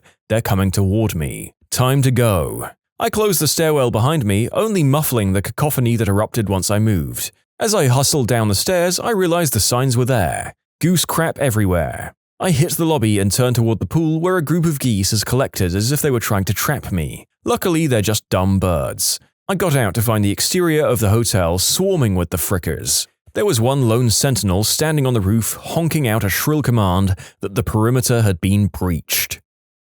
Exploring an abandoned construction site. It's a site out in redneck country that's got a bunch of old construction vehicles getting overgrown with plants, and my girlfriend and I decide to check it out, to see what it's all about. We look around and don't see a whole lot. It's about to rain, so we decide to head out. As we're getting in my car, my girlfriend freezes and says, "There's a guy in the woods watching us." I crap myself and ask if she's sure. She repeats herself and says she saw her see him, and he laid flat on the ground to hide himself. We noped out of there real frickin' quick. I live in a large African city which still has a fair amount of undeveloped or undevelopable space. And one rule to remember is that there is always someone else there that you may not see. There are people who sit alone, very quietly, in bushes or between boulders and other such places. They are, I think, harmless and don't do anything. But what they are doing has been a mystery to me for the 10+ years I've been here. Most of them are too well dressed or well taken care of to be homeless. One annoying thing is that they stare at you, or at least they don't hide the fact that they're watching you. I swear, if there was some completely inaccessible cave high up in a cliff here, requiring professional scaling equipment to enter, they would find a local African guy just chilling inside with no discernible means of how he got there. I mean, honestly, if he can get up there along with his means of cooking and entertaining himself, that just deserves an applause more than anything. Got to admire the effort. This phenomenon of the people in abandoned spaces has raised some questions, detailed here. This is the funniest crap I've ever heard. Please work up the balls just to talk to one and see what's going on. Well, greetings are very important here, so if I stumble upon someone like that, I'm obliged to greet them. They just greet back normally as if we're neighbors passing on the street. But I don't stop and talk because I don't know what they're doing. I've encountered this too in Madagascar. I'm not exactly sure what it's about. There it's just mostly older folks. Maybe they've reached a point in life where their kids are taking care of them and they're respected, so they just hang out and think. I guess a lot of the ones I see are older, that's true. I went to the abandoned living complex in Pennsylvania called Concrete City. We walked around a bunch of the buildings and stuff. At one point, one of my friends yelled, "Rich, come here!" I ran over, and there they were, 2 little kittens on a staircase with the words "Cloud Swag" spray-painted above them. We brought them home and I kept one. He still terrorizes me every day. When I was in college, a few friends and I went to this local abandoned hotel. It was a swanky place back in the 50s, but had just been sitting around abandoned and fenced off ever since. We walked by and saw an open window on a 2nd-story ledge and ended up finding an old wooden ladder nearby on the property. We went in and hung around a bit and saw a bit of great graffiti. The whole place was trashed with actual garbage as well as bits of the building that were falling apart. We made it up the staircase to the 3rd floor, looking in each of the rooms. The area we were in used to be the housing for the staff of the hotel. The 3rd floor was covered in garbage from throughout the years. We got to the last room on the 3rd floor and looked in it to find a lit candle. With no one else around. Realizing we weren't alone, we booked it out of there, and once we were outside, looked up to see someone watching us from one of the windows. Now, we went to college in a city with a significant homeless problem and assumed we'd just stumbled onto someone's home, but still, that crap freaked us out. They cemented up the place after another explorer fell down an open elevator shaft and broke his legs, and it has recently been renovated and they're turning it into an apartment building. Not the creepiest find, but definitely freaked us out in the moment. In conclusion, searching an abandoned hotel, we found a lit candle that wasn't ours and was secretly watched by a squatter on the way out. This happened 8 years ago when I was a sophomore in high school. My urban explorer friends and I were on a bike ride looking for cool places to explore in a relatively dilapidated area when we discovered a really creepy cave. An old abandoned cement mine, we later learned. We did some mild exploring that first day, but quickly realized it would require a lot more gear to thoroughly explore: flashlights, respirators, etc. About a week later, 5 of us came back with the proper gear and a camera to see what we could find in the mine. We discovered that there was basically one main shaft that sloped downward and deeper into the earth, so we followed that main route. It was wide enough for a car to drive down and was pretty well graded, so the walking was easy. There were many rooms, old machinery, and rusting equipment off this main shaft, but we mostly avoided it in the beginning. We were trying not to get lost or confused. Along the way, the walls were littered with the classic abandoned graffiti: X was here, swastikas, initials and dates, phallic drawings, etc. As we got deeper and deeper, the graffiti really thinned out. At this point, the light from the entrance was long gone, and we were relying solely on flashlights. The air was so stagnant and hazy with particles that the light from our flimsy flashlights would only go 20 feet or so before getting totally obscured by dust. Thank goodness for the respirators. The glow sticks we had bought to mark our way to prevent getting lost were also basically useless because they would disappear in the haze only a few steps after dropping them, and we had only brought 10 or so. At this point, we started arguing amongst ourselves. Several of the crew was nervous about going any deeper with the air quality being so terrible, and without a good way to prevent us from getting lost. We were probably a quarter mile into the earth now. The rest of us managed to override that sentiment of fear by assuring them that the path was easy and straightforward, so we'd have to try to get lost. We were going to rely on our level-headedness, sense of direction, and flashlight battery life to get out. Despite the agreement to push on, it was becoming very creepy for everyone. We walked for a while in silence, hearing nothing but our own movements and the steady drip of water coming from somewhere deep in the cave. I think we were all pretty scared at this point, but no longer willing to admit that to each other. Then we stumbled across something that made us all stop cold. Dug into the side of the deep stone shaft we were slowly descending was a tunnel, an offshoot. It was narrow, you'd have to crouch to go through it, and it was also a good few feet off the ground, so it required a scramble to reach it. But that wasn't what made us stop, it was the graffiti. We hadn't seen any for 10 minutes or so and assumed that the artists never came this deep. But someone else clearly had, and the message they left us was ominous. The tunnel was lined with words written in white, all of them somehow relating to death and destruction. Scrawled throughout the tunnel were words like suffering, pain, plague, disease, and hell. It was pretty terrifying. Who else would come this far just to write such terrible messages in a mysterious tunnel that broke off from the main path? But there was no turning back now, we had to see where the tunnel led to. Despite our fear, we were overpowered by intense curiosity. So one by one, we crawled through the tunnel to the other side. What we found was a strange flooded chamber. Around the pool of water were many large stones, each covered in dozens of burned-out tea candles. There must have been hundreds of used tea candles in the place. The walls had a few creepy monster faces, poorly graffitied on them, and the tunnel entrance back to the main shaft was ringed with a spray-painted, blood-stained mouth. What was this place? Some weird ritual site for local Satan worshippers? An elaborate hoax set up by a bunch of kids? We couldn't find much evidence to figure it all out, and we were running out of adrenaline to keep exploring. We all crawled out of that weird hellhole and back into the main shaft, where we promptly headed toward the exit. When we finally saw that pincrack of natural light coming from the real world outside, we were flooded with relief. We never did figure out what that mysterious cavern was for, and I think I'm content to leave it a mystery. No, we didn't hear any monsters in the depths of the tunnel or find any bloody Satan praisers themselves, but just finding that room, buried deep in an old forgotten mine, was enough to creep us all out for a long time. Lawyers and law enforcers. What are the most common laws people understand incorrectly? Many people assume that if the police, in the USA, don't read you your Miranda rights when you're arrested, it means you win the case. Not so. It only means that you may get things you said excluded from trial, if you said them in response to police interrogation while in custody. I got arrested and they didn't read my rights until we got back to the station.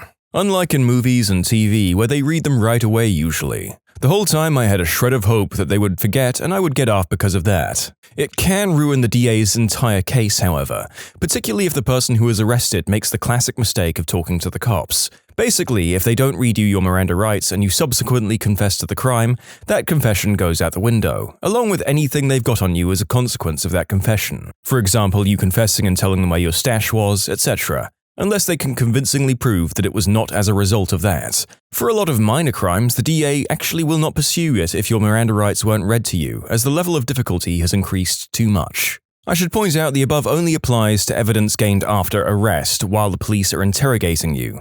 I'm just clarifying that's what I'm referring to, not you spontaneously confessing in the back of the cop car. The European Court of Human Rights has nothing to do with the EU. Actually, I did not know this. It's not quite true. The ECTHR initially had nothing to do with the EU, but now the EU is a signatory and EU countries have to be signatories. Tell that to the tabloids. I hate seeing the two conflated so often. Is this a common error where you're from? It's kind of willful ignorance on behalf of people in the UK who think we should leave the EU for no reason other than recovering our sovereign power.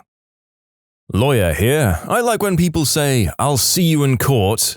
No, you won't. Most of us rarely ever go through a full-blown jury trial like on TV. We avoid jury trials as they're expensive and time-consuming. But saying, "My attorney will see your attorney at a settling table at one of their offices to work out a reasonable agreement," doesn't quite have the same ring to it. I like that one better. Feels less like an escalation. Less, "you will be hurt for this," and more, "this'll get sorted out by professionals. This is my pro's number. Have your pro call them. Cheers."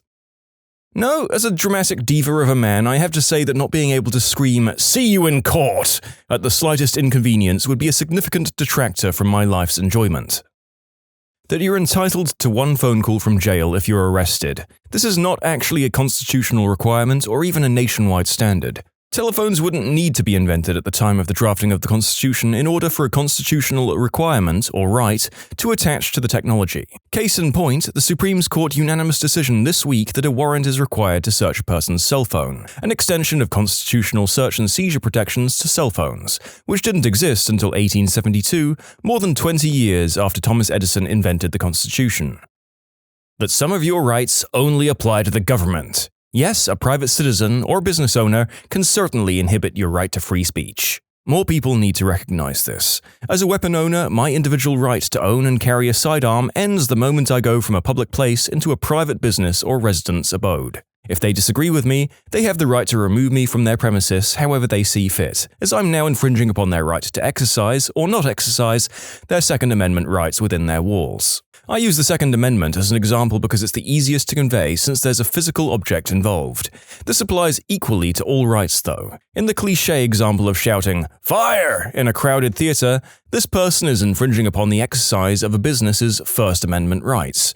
Because they would be within the walls of that business, the business rights trump their right to say what they want. Furthermore, in the theater example, the person who shouted fire could also be charged for needlessly causing mass hysteria, which is against the law as well. Freedom of speech is restricted in certain cases. Almost. Fire in a movie theater is an example of limits to free speech in a public space, as it threatens the livelihood of your co-citizens. It's an example of the clear and present danger portion of the incitement test, which is commonly known as the prohibition of inspiring an angry mob into action with free speech. So yes, if the US had a Tahrir Square and it was filled with angry protesters, you might not be allowed to get on a megaphone and demand revolution. It would depend on how likely the protesters would be moved to violence in the near future. I like to joke that you can advocate the overthrow of a government until there's a chance of anything actually happening about it. Businesses are not required to accept your 10-pound bag of pennies because it's legal tender. It just means that you can use that to pay and debts that you have. And as you're not in debt to that business, yes, they can refuse your legal tender. This concept came up on Reddit a while back. What I took from it was that McDonald's can refuse your money, but Applebee's can't. Yes, when you want to eat something at McDonald's, you're effectively proposing a trade for the food. When you want to eat something at Applebee's, you're going into debt for the cost of your meal. All debts in the US must be able to be paid off with US currency, but no one has to accept an offer to trade with US currency. It depends on whether you're considered a debtor or not. For instance, if you're attempting to purchase something, then you're not in debt to the store and they can refuse to accept the payment. However, if you tow my car, impound it, and then tell me that I'm in your debt for X dollars and that you will not return my car until then you would have to accept X dollars worth of pennies unless there was some existing contract between us that said otherwise. That only the government or the government employees acting in their official capacity can violate a person's federal constitutional rights. To use a somewhat outdated example, the Duck Dynasty guy has a First Amendment right to say what he wants, but A&E can fire him for it, call him up, rehire him, fire him for practicing his Second Amendment rights, call him up, rehire him again, and fire him for petitioning the government. They may be violating American ideals, state constitutions, or federal and state statutes, but they are not violating his First Amendment rights because the Constitution only binds the federal government, and selectively state governments through the 14th Amendment. A&E is not a government entity, so the federal Constitution doesn't prohibit it from doing anything. I hate how no one on my Facebook seems to understand this. People seem to think that pleading insanity means getting off. Generally, you go to the mental health facility until you're cured. Possibly forever, well, just until a board of doctors are willing to bet their reputations that you won't break any more laws, instead of prison for X years. The amount of time spent locked up after a verdict of not guilty by reason of insanity is almost always longer than the amount of time that would have been served if found guilty. However, sometimes, the institute is a much better place than the prison you would have ended up in. You never really hear about mental health facility gangs. They think they see you, but it's just the schizophrenia kicking in. Basic federalism principles, the idea that federal law trumps state law.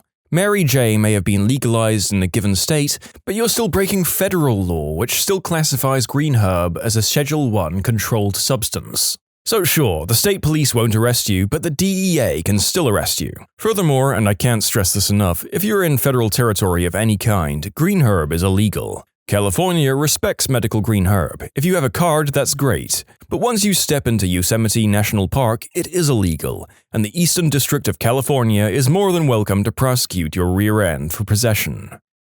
It's strange, I would have thought that a national park would be a great place to wander off, have some green herb, and feel close to nature. Although I feel like this particular law isn't going to stop many people from doing so. Age of consent. Most states have a sliding scale. In Missouri, it's 17, but if you're under 21, your partner can be 14 years old.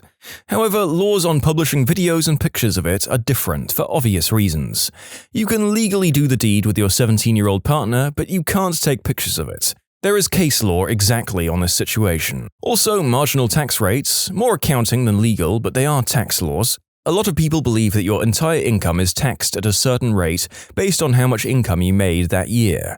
Rather, it's a sliding scale where the first portion is not taxed at all, then another portion is taxed at a low percentage, then the next portion is taxed higher, and so on. If I knew the percentages, I would quote them, but I'm not looking them up. Sadly, the ACA was not created this way and can create some really dangerous income issues for people receiving subsidies. Oh man, I'm an engineer and some of my coworkers still don't understand marginal tax. You'll still hear talk of, I hope I only get a 2.9% raise this year, because 3% will bump me up into the next tax bracket. It's baffling. Some of the most commonly misunderstood ones, they can't arrest a husband and wife for the same crime. If you don't sign any documents, you can't be found guilty. Yar, take to the sea. Do not remove this tag under penalty of law except by the consumer. No, you won't go to jail for ripping tags off mattresses or pillows. The consumer is allowed to remove the tag. Are you sure? Actually, yes and yes. The tags are regulated for businesses that sell them, so the consumer can know what they're buying. So this all came about because at one point, companies were advertising one thing and selling consumers something else. There are so many cases where government regulation makes sense and is the only thing protecting the swimmers from the sharks. Exactly. Without these tags, manufacturers could fill mattresses, pillows, etc. with any material, even material from used mattresses. Yuck. Once you buy it, you can rip the tag off. I'm afraid I'm gonna have to pull rank on you. I didn't want to have to do this. I'm with the mattress police. There are no tags on these mattresses. I get tons of calls asking if they can get a divorce for adultery or abandonment. This is despite the fact that most states, Ohio and New York being the only holdouts, did away with fault divorce over 30 years ago. In Kentucky, we went no-fault divorce in 1973. Long story short, in an argument with my then-wife while on the phone with my lawyer, found out she had cheated, she screamed that infidelity was not grounds for divorce. My lawyer replied, "She is correct, but infidelity is grounds for a custody suit." You can submit your own stories to be featured here on the channel. The story submission link is in the description below. And if you want to listen to some vibey music in the background, check out easymode, also linked below, and subscribe. I'm in law school right now, and many people in Germany don't exactly know the lifelong prison sentence. It's not really lifelong like some people believe. It's imprisonment for an indefinite time period, but minimum 15 years. The average lifelong prison term is about 20 years. This varies by country, and in the USA, by state. If you get a life sentence in the state of Pennsylvania, you will die in prison, barring appeals or revocation of sentence. Other states, like California, are like Germany, where a life sentence can mean you're eligible for parole after a predetermined amount of time. Lawyer here. All of them. People are idiots. Redditors especially. Breaking Bad taught me that, contrary to popular belief, undercover police officers are not required to answer truthfully when you ask, "Are you a cop?" Long story short, don't sell substances. I never quite understood how people could believe this was possible. Probably because they confuse it with entrapment. Entrapment is baiting people unreasonably to do something they wouldn't normally do. Undercover is pretending you're not a cop to see what people normally do.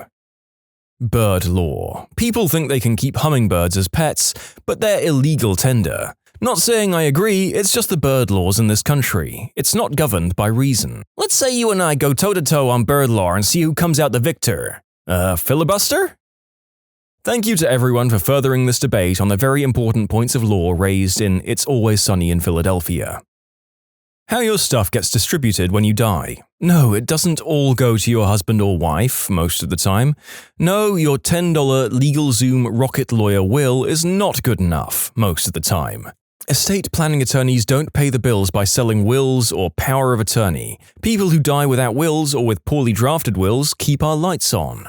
When my father died intestate, that is, without a will, the laws of the state specified that half of his estate went to his wife, my mother, and the rest was divided amongst his children, me, my brother, and my half-sister. That was simple enough until my half-sister became estranged from the rest of the family and was out of touch with my mother, her stepmother. And then my father's mother died intestate, leaving money and property to my father's estate and his living sister, my aunt. My father's share of my grandmother's estate needed to be split, half to my mother and 1/6 to each of my father's kids, but nobody knew where my half-sister was. Eventually, several years later, a company wanted to acquire rights to some of the property that had been my grandmother's. An agent of that company had to track down all the heirs, and discovered that my half-sister had died. That agent was then in the awkward position of telling my mom that her stepdaughter was dead.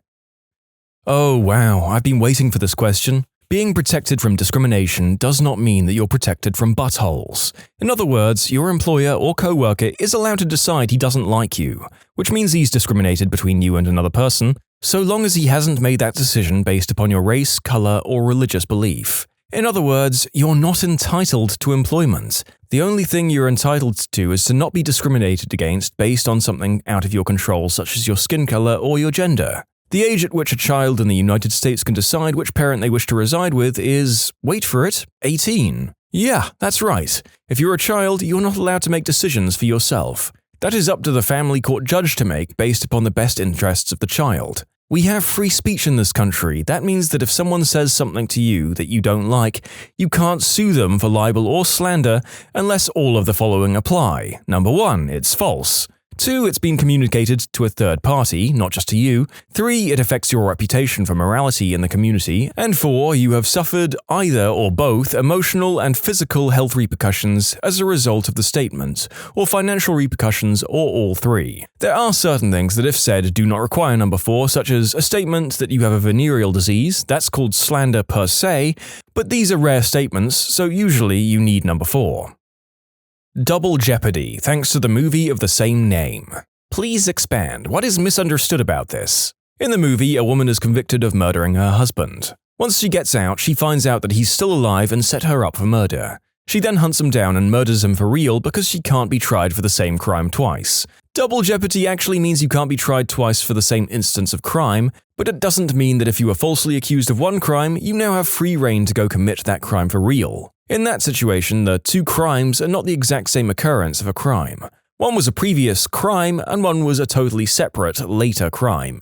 As another example, let's say Guy A is arrested for beating up Guy B on charges of assault and battery. Years later, Guy A beats up Guy B again. Arresting and trying him a second time would not be a double jeopardy in the real world, but it would be under the logic of the movie. A good way to demonstrate the other side of double jeopardy is the O.J. Simpson case. He was tried in criminal court, possible prison sentence, and found innocent. He was later tried in civil court, basically only fines and settlements, and found guilty. Double jeopardy means that you can't be tried for the same instance of a crime in the same court. You can still be tried in the other, civil and criminal court, for the same instance of the crime. So don't go write a book about how you committed a crime after getting off at one court. Actually a lawyer here, and there haven't been many stories from other actual lawyers here because we don't want any of you to think that we've given you some kind of legal advice that you're going to end up relying on that turns out wrong for wherever you live. For example, if you're in Ohio, I could probably give you some solid advice. Any of the other 49 states or any other countries? Not so much. Sure, there are general rules that we all get from the SCOTUS, but even that can be open to interpretation by lower courts, and SCOTUS typically set floors or ceilings. Miranda, for example, sets forth the minimum warnings that police are supposed to give you. Some state could easily add more warnings to that. So it makes it kind of hard for us to give you guys advice on this stuff because depending on where you live, we might be wrong. There we have it, folks. I will note that I remove a lot of the not a lawyer headings because otherwise they get repetitive, and we should take note that most of these posts are both from the questioned profession and bystanders. I just pick the stories that seem credible-ish and entertaining. A hostile work environment is not illegal in and of itself, it's only unlawful if, among other things, the hostility is based on a protected characteristic such as race, gender, age, disability, religion, etc. In short, it's not illegal for your boss to be a butthole, it's illegal for the butthole to single people out because they belong to a protected class, though. I think people commonly confuse assault and battery. Assault is threat of imminent harm. Battery is unlawful physical contact. In the UK, if I punch you from behind, that's battery. If you see me punching you, assault and battery. Assault is fearing imminent violence upon yourself. It's not someone punching you. It's what happens before someone punches you and you fear being attacked. In Canada, the Charter of Rights and Freedoms only protects you from the government impeding the rights laid out in the document, not from other private entities doing it. My divorce lawyer friend says common law marriage. There are only 9 states that recognize it, and even then it's not clear-cut. Someone will be breaking up with someone after 10 years and tell her they get half, right? Because of common law marriage. Sorry, not in this state, she always has to tell them. In the US, specifically Texas, jurisdictions vary, you do not have the right to a free attorney for criminal cases. The law states that you have the right to have an attorney represent you. If you cannot afford one, then one will be provided for you. My judge, an IMA prosecutor, routinely denies the public defender for people requesting a lawyer after looking at their financial situation. The person who throws the first punch is not necessarily the offender. New Zealand here. No, you can't sue anyone like they do in America. Full stop. End of story. Don't ask me again. Get out of the courthouse. You don't need a body to prove a murder. You just need to show so much evidence that a missing person is dead and has been murdered by the suspect to prove murder. This has led to some misunderstandings. There are 2 falsely held beliefs that are sort of related. One, that you never have to give the police your consent to a search. If they have the ability to search your car or property, they wouldn't be asking you for consent. You wouldn't believe how many people don't understand this. 2, the police and their agents can and will lie to you. People seem to think driving under the influence means actually driving. Drunk and in your car with the keys within reach? Yeah, that's a DUI. Doesn't matter if the engine wasn't running, at least in most states. Which, to be fair, is a pretty crappy law, but you're right about how it works. Not a law per se, but the concept of judicial review. I'm amazed at how many people struggle with the idea that when the US Supreme Court hands down an opinion on a question of federal law, be it constitutional law, statutory interpretation, or what have you, that the court's word is final. That is, of course, until the law changes, from a constitutional amendment, congressional repeal, modification, enactment of statute, etc.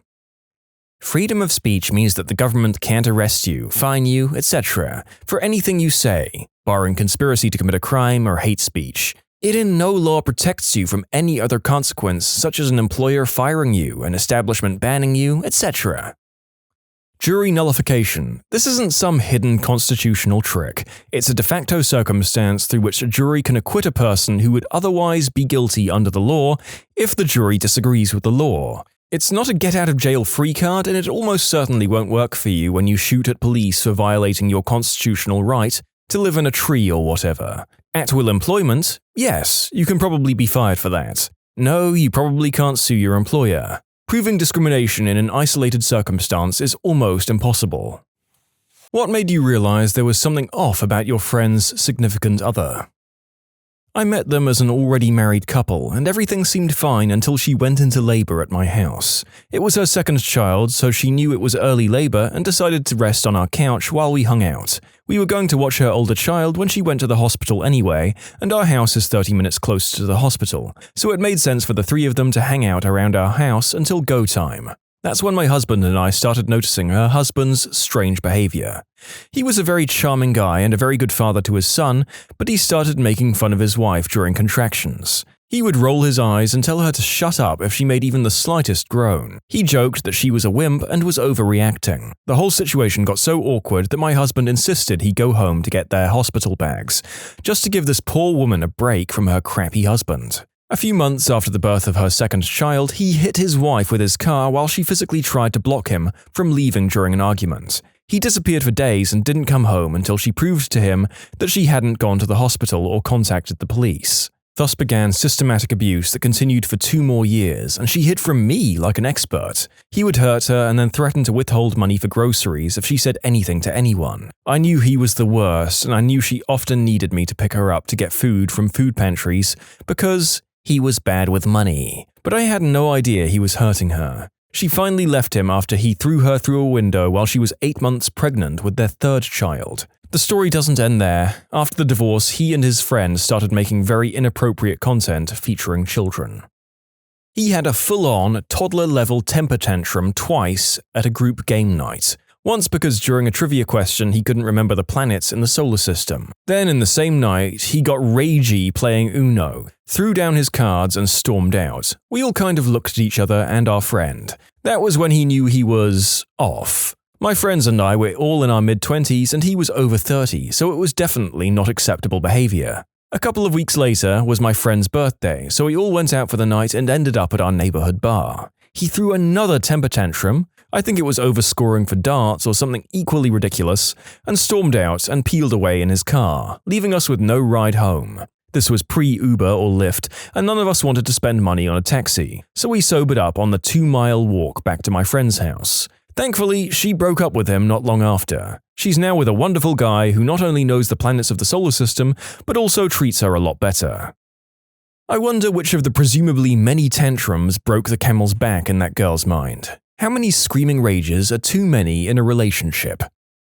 He tried to feel me up at her birthday party. I tried to tell her, but she took his side. We're no longer friends. Same. My childhood best friend introduced me to her boyfriend. They hug and he makes the "I wanna lick your hoo-ha" sign with the finger V, with the tongue waving through it, over her shoulder. I told her about it and she got mad at me. They ended up breaking up because he was cheating. When will these people learn? What the frick? I tried the argument, I have nothing to gain by telling you this. He, however, does have something to gain by lying to you. It didn't matter. This was even after she had caught him cheating when they first started dating and had caught him in creepy situations like having her call him by the same nicknames an ex gave him, giving her the same clothes he had given to an ex to wear. She found pictures of the ex in the same hoodie he asked her to wear for him.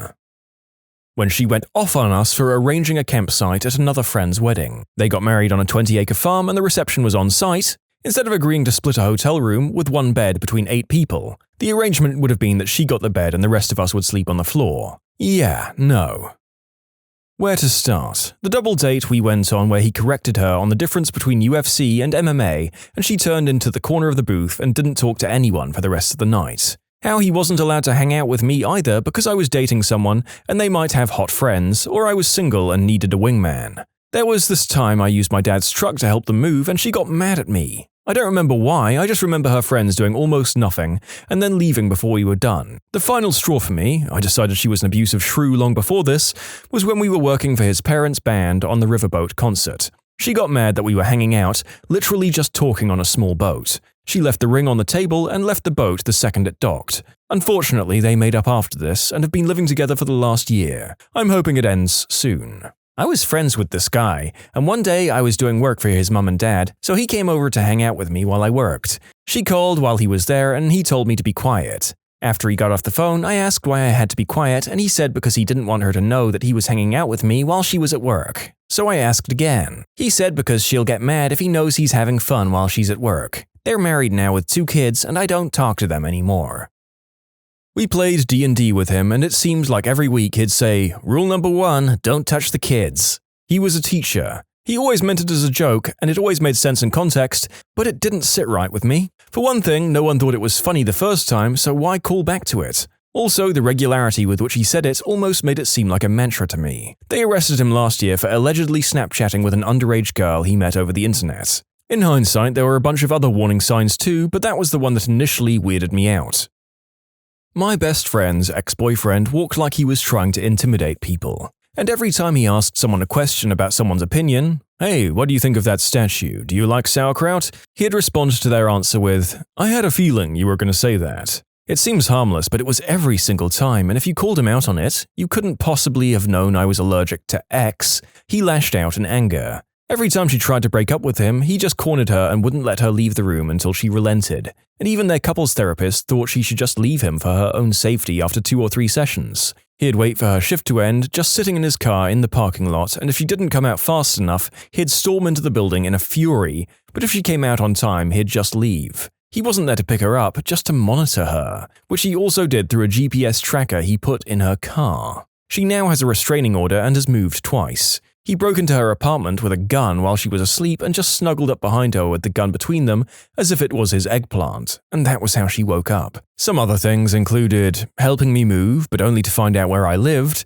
After their breakup, he came to my door several times looking for her, and when she was generally not here, he settled for monitoring my house. He was an extreme fitness nut who was obsessed with telling people whether or not he could bench them. Hint, usually not. Lots of gaslighting, I don't remember the details. Insisted on changing her cat's name, which didn't stick. Wouldn't let her not watch TV with him, even though there are 100 things she'd rather do than watch TV at any given time, up to and including a pap smear. This inspired multiple fights. Charmed her parents so successfully that they insisted she go to couples therapy to work out their differences, which were, "I don't want to be constantly monitored, also your general controlling behavior is creepy," versus, "You have nothing to hide if you're doing nothing wrong."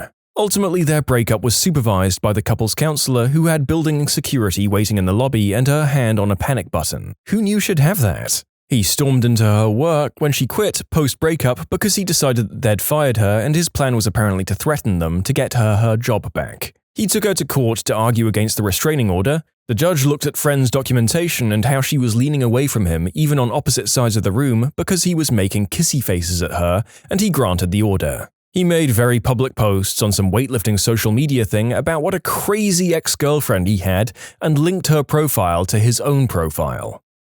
Good God. I guess the feeling that there was something off began approximately a few seconds into your first meeting with him. Glad she got away. Was best friends with the dude. I'm a lady. I'd been for a few years, there was no chemistry or anything like that, at least on my end. He got out of a long-term relationship and started dating around. He'd often introduce me to these ladies as a sort of barometer of whether or not he thought they were a good match.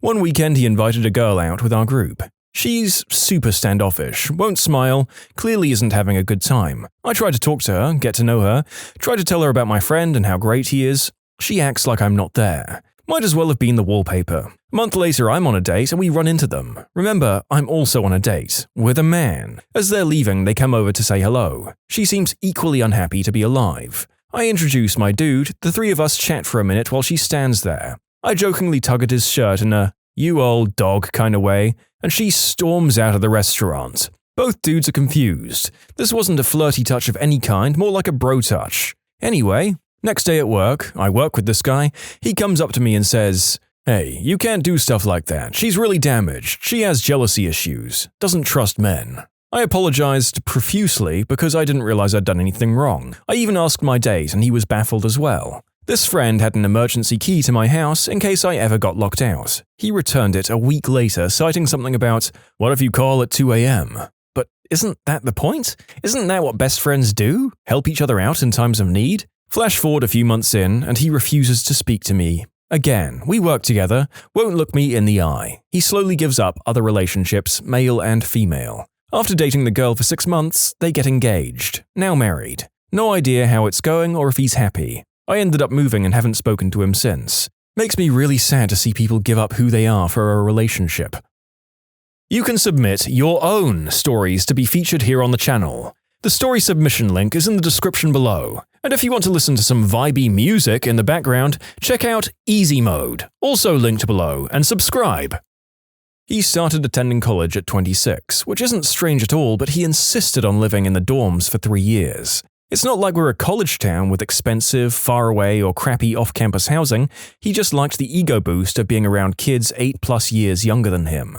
My friend was 19 when they started dating. Another thing was that he was a full-time stand-up comedian with his own YouTube channel. He mostly did open mic events at bars, but couldn't stand watching other people on stage perform if it wasn't him. He would sit and seethe when my friend told him she didn't want to leave when watching other people perform. The creepiest moment was undoubtedly when my friend asked me if my boyfriend ever watched adult flicks that also featured animals. Taken aback, I said, "Frick no," and I told her that it'd be a major deal breaker for me if she did. She said, "Oh, my boyfriend told me that every guy watches it." Thankfully, they broke up last week and I couldn't be more proud or happy for her. A bit of background, this was a good friend of ours and a previous roommate. At this point, he had moved out about a year and a half prior and we'd only had internet contact with him since. It was a meetup of old friends when we went to visit home. This was the first time we, my wife and I, met his newest girlfriend after his previous long-term relationship ended. She wasn't so bad, kind of giggling and goofy for him, since he's a bit more serious, but fine, they seem happy. We were out for dinner and her and my wife go off to the bathroom. I thought this was odd since my wife is kind of a tomboy and doesn't do the whole girls go to the bathroom to do their makeup and gossip thing, but I find out later the friend's significant other invited her to ask her a few questions about our friend. Well, after about 20 minutes went by, I realized they weren't back yet. We were both tipsy and engaged in conversation and time got away. This was a small gathering of a few couples, and one of the other girls goes in to check on them. I come to find out my friend's SO basically had my wife cornered in the bathroom, crying in her face and demanding to know why our friend had a secret crush on my wife and why he wouldn't admit it to her. After getting the recap from my wife, she said she had no clue if the girl was going to attack her or molest her since she was apparently completely against her on the wall. Apparently, it was a mixture of my wife wanting to calm her down and also being a little afraid since she was half this girl's size, and legitimately not being able to get past her that caused the long drawn-out issue. Luckily, the person going to check on them snapped the girl out of it and diffused the situation. Very bizarre. We've seen her one time since, not exactly on purpose, and she acts like the whole thing didn't happen. She apparently has no history of mental illness, but I have no clue beyond that. The first time we met her was at a bar. My boyfriend and I arrived early, so we found a Scrabble board on the game shelf and started playing. When my friend and his significant other got there, literally before even introducing herself, the SO looked at our board and said, "Wow, that's a lot of small words. Are you guys stupid?" My boyfriend and I were so stunned that we kind of just ignored the comment. Was she joking? Anyway, she unsurprisingly turned out to be a psychotic ultra B word. She sounds like a freaking casual too. Any real Scrabble player knows it's not about the length of the word, it's all about getting QI across and down, with that QI on a triple letter. I mean, I think under a certain context and from a certain perspective of established banter, it could be funny. But yeah, it's bold to try that with strangers. Oh boy. He showed bullying and manipulative behavior from day one, but it was fine because she loved him and she could change him. A year later, he had cheated at least once and was constantly threatening to take his own life if she let him. It was fine though, because really he loved her but didn't know how to express it. Year 2 and he controlled her Facebook and phone, and he decided who she could and couldn't talk to. It was romantic though, because he really just cared about her. Year 3 and he'd cheated at least 4 times, and he'd also pretended to take his own life and break up with her multiple times. after one of which she tried to actually take her own life. We had a whole intervention thing while she was in hospital, and she agreed to leave him. 2 weeks later, they were back together. He spent $800 on my birthday gift. How could he not love me? Oh yeah, and I can't talk to you anymore, friend, because he says I shouldn't. She's still with him, by the way. Me and my cousin grew up together like brothers. I immediately knew his girlfriend didn't like me from the looks she would give me or how blunt she was when I tried to engage her in conversation. A few months down the line, I try and arrange a meal with my cousin. I ask him to bring his girlfriend along so we can break the ice. Everything was arranged. I showed up at the restaurant and they didn't. I was stood up and they're now married and have 2 kids. I wasn't invited to his stag night or his wedding. I was, and still am, gutted. I met my wife and invited him to my stag do. He was all paid up and I couldn't wait to see him again. It was the thing I was looking forward to the most. He didn't show. Again, gutted. He and his wife showed up to my wedding and acted as if there was no problem. It was quite strange, but I didn't care, as it was just great to spend some time with the man I'd considered my brother. We kind of kept in contact via text but never met up, even though I tried to arrange it a few times. Then my son was born. I was desperate for them to meet each other and bent over backwards to meet up. I agreed to meet at a play area so his daughters could tag along and go play, and he got to meet my son, who's named after his brother who passed away. I sat there for an hour before he messaged me to say he wasn't coming. As a final attempt to salvage some kind of relationship, I invited his family to my son's christening. I got a message an hour after it had finished to say he wasn't going to make it as his wife had arranged to do something else. That was 4 years ago and I haven't heard, seen or spoken to him since. It still makes me sad, but as long as he's happy, then that's all that matters, I guess. Just to expand a little, I have tried to contact him many times, via text, phone, Facebook message, but I haven't had a response. I don't believe he's happy, but I don't know enough about his relationship to pass comment. He has cut me off and there's nothing I can do to change that. I just hope that one day we do get a chance to sit down and talk it through, just so he knows I don't hold anything against him or her. If he wants me to be a part of his life, then great. If he doesn't, then at least he knows I still love him. When he started trying to pick fights with me in order to separate me from my cousin. We were in our mid-teens, he looked 17 or 18, very clean-cut and geeky, in a boy band sort of way, you know, the sensitive one with the glasses. He was well-mannered, respectful to our mums, but he seemed predatory to me. I didn't have the best people around me growing up, so I learned to recognize potential threats early, and this guy set off all of my danger bells. Just small things like watching too closely to see how people reacted to him, and the way his smile never reached his eyes. I wasn't rude, but I didn't fawn over him either. Once he realized that I wasn't charmed by him, he started avoiding me, telling her he didn't feel comfortable around me and she'd have to see him alone. He tried bullying me anytime he saw me, while still bragging to me that he was her protector and her white knight. Found out a few months later that he was actually in his mid-20s and had a record for stalking and trying it on with underage girls. Too bad we didn't know this before he gave her herpes. My best friend started to date this girl about a year ago. She was awesome, always seemed so nice and was very fun to be around. About 3 months into the relationship and everything was going great. Then he asked her to move in with him. The day comes to move in and I go over to help her move the heavy stuff and lo and behold she shows up with a 5-year-old.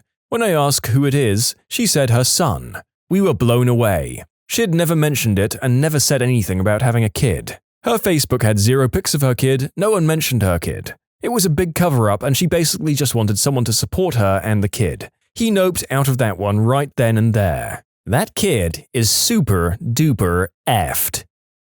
The first time I met him was at her birthday party. He shook my hand, then proceeded to try and grind on me in front of her and her family. Then when I called him out on it, everyone said I was the problem and just jealous. A year later, it turns out he'd been cheating on her continuously and had gotten 2 girls pregnant while dating with her. What a catch. It's just a shame he's not on the dating market for the rest of us. Or maybe he is, given his record of infidelity. He hated her spending time with me, snide jokes about lesbian lovers and wondering about the true nature of our relationship. The day we met finally, he told me that muff munching can't compete with a good hard hetero screwing. Then he started insisting that I was closeted and obsessed with her. My boyfriend was just a beard. Funny thing is, I was meeting this girl after 5 months. He was scary, controlling, and insecure. 4 years later, they are sadly still together. I've given up at this point. I had a friend for years. He was an old boyfriend when we were like 15 or 16. I lost touch and finally found his number shortly after I got married. We chatted for about 5 minutes on the phone and I said I'd call back when I had more time and we could catch up. When I called back, his then girlfriend answered the phone. She knew who I was. We were all part of the same group. She told me I was never to contact him again, told him he hated me, and she was talking because he didn't even want to talk to me. I just wanted to see how he was and tell him about my new husband. A few years after that, they broke up. She cheated. I sent him a message and found out she had done that to most of his friends and family. He was just starting to piece his life back together after she slowly secluded him. He had no clue and thought I just never called him again.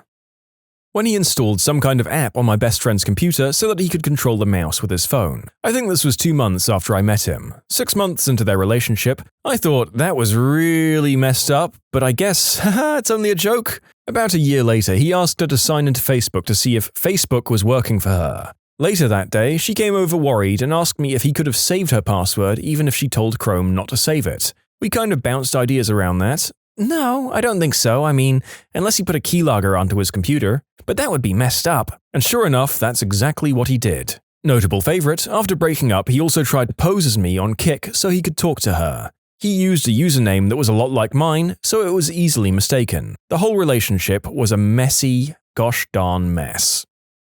When my husband and I were helping them move, he would only speak to or answer my husband. I had an idea of how to move some stuff up the stairs, and the guy just blew me off. So I told my husband to casually mention the same idea, and poof, it was an awesome idea, so we had to try it right there and then. He always put her down and she would just take it. In the end, he broke up with her because he felt she wasn't thin or pretty enough for him. Then he'd get mad at her for trying to move on and tried to sabotage every relationship she tried to have. I ended up ending the friendship because I couldn't stand listening to her complain about how he was treating her, and she would keep going back to him.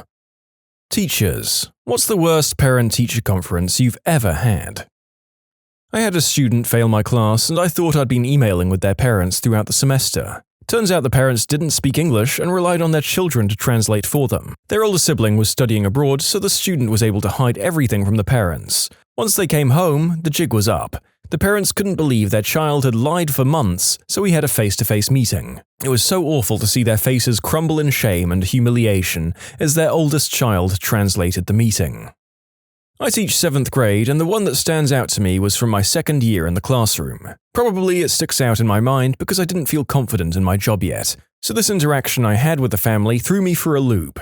Once, I had a struggling student come in with their family, and I was so eager to talk to this family. I was hoping that we could have some kind of constructive conversation that would lead to the kid's improvement in my class. I'd pulled up their grades to explain why he had a D in my class and what he needed to work on to bring his grade up. Next thing I knew, parents started completely berating the kid, calling him stupid and lazy and telling him that he was a failure. It was horrible. Even worse, the kid was on the spectrum, so he really didn't have the kind of emotional stability to handle something like that. Heck, I don't know what 7th grader would be able to handle something like that. He started crying and his parents apologized to me, and led him out into the hallway where they continued to berate him. It was rough. I tried to smooth some things over by talking about the kid's strengths, but they just wouldn't be deterred. The kid was sitting on the ground in the hallway, just sobbing next to the lockers, and his parents left, presumably to go to conferences with more teachers. I tried to console the student, but I don't think there was much I could have done. He was just completely heartbroken. I had to tell a well-known gang leader that his son was failing my class. It actually went better than expected, but the anticipation was real. I was talking to the parent of a kindergarten student and telling her ways that she could help her child at home. She suddenly said, "Do you get paid to do this?" I said, yeah. And she said, "Well, I don't." Then she swiped all the papers off the table, stood up and walked out. I was like, okay then. My best friend's mum was told by her kindergarten or reception teacher in the UK to stop helping or encouraging her to read as she was making the other kids look bad, when in fact it was the teacher being a bit crap. She changed schools not long after. Why on earth an educator feels the need to stop a child from learning and excelling is a question that will never not boggle my mind. Not quite a parent-teacher conference, but it was after I got my first cell flip phone long ago when they were just coming out. An 8th grader stole it. My wife called the phone and the guy who answered was dumb enough to give her his name. It was a parent who was using it. The kid confesses to taking it and the parents came in. Admin confronted the parents about it, explaining that we just wanted the phone back. The parents tore into the kid for confessing he took the phone and told him his birthday was cancelled for ratting on them. I've had similar to this. Lady at my work, her phone goes missing. She then, months later, does a home visit to a family and sees her phone on the table. She picks it up and her photos are still on there. She says to the mum, "This is my phone."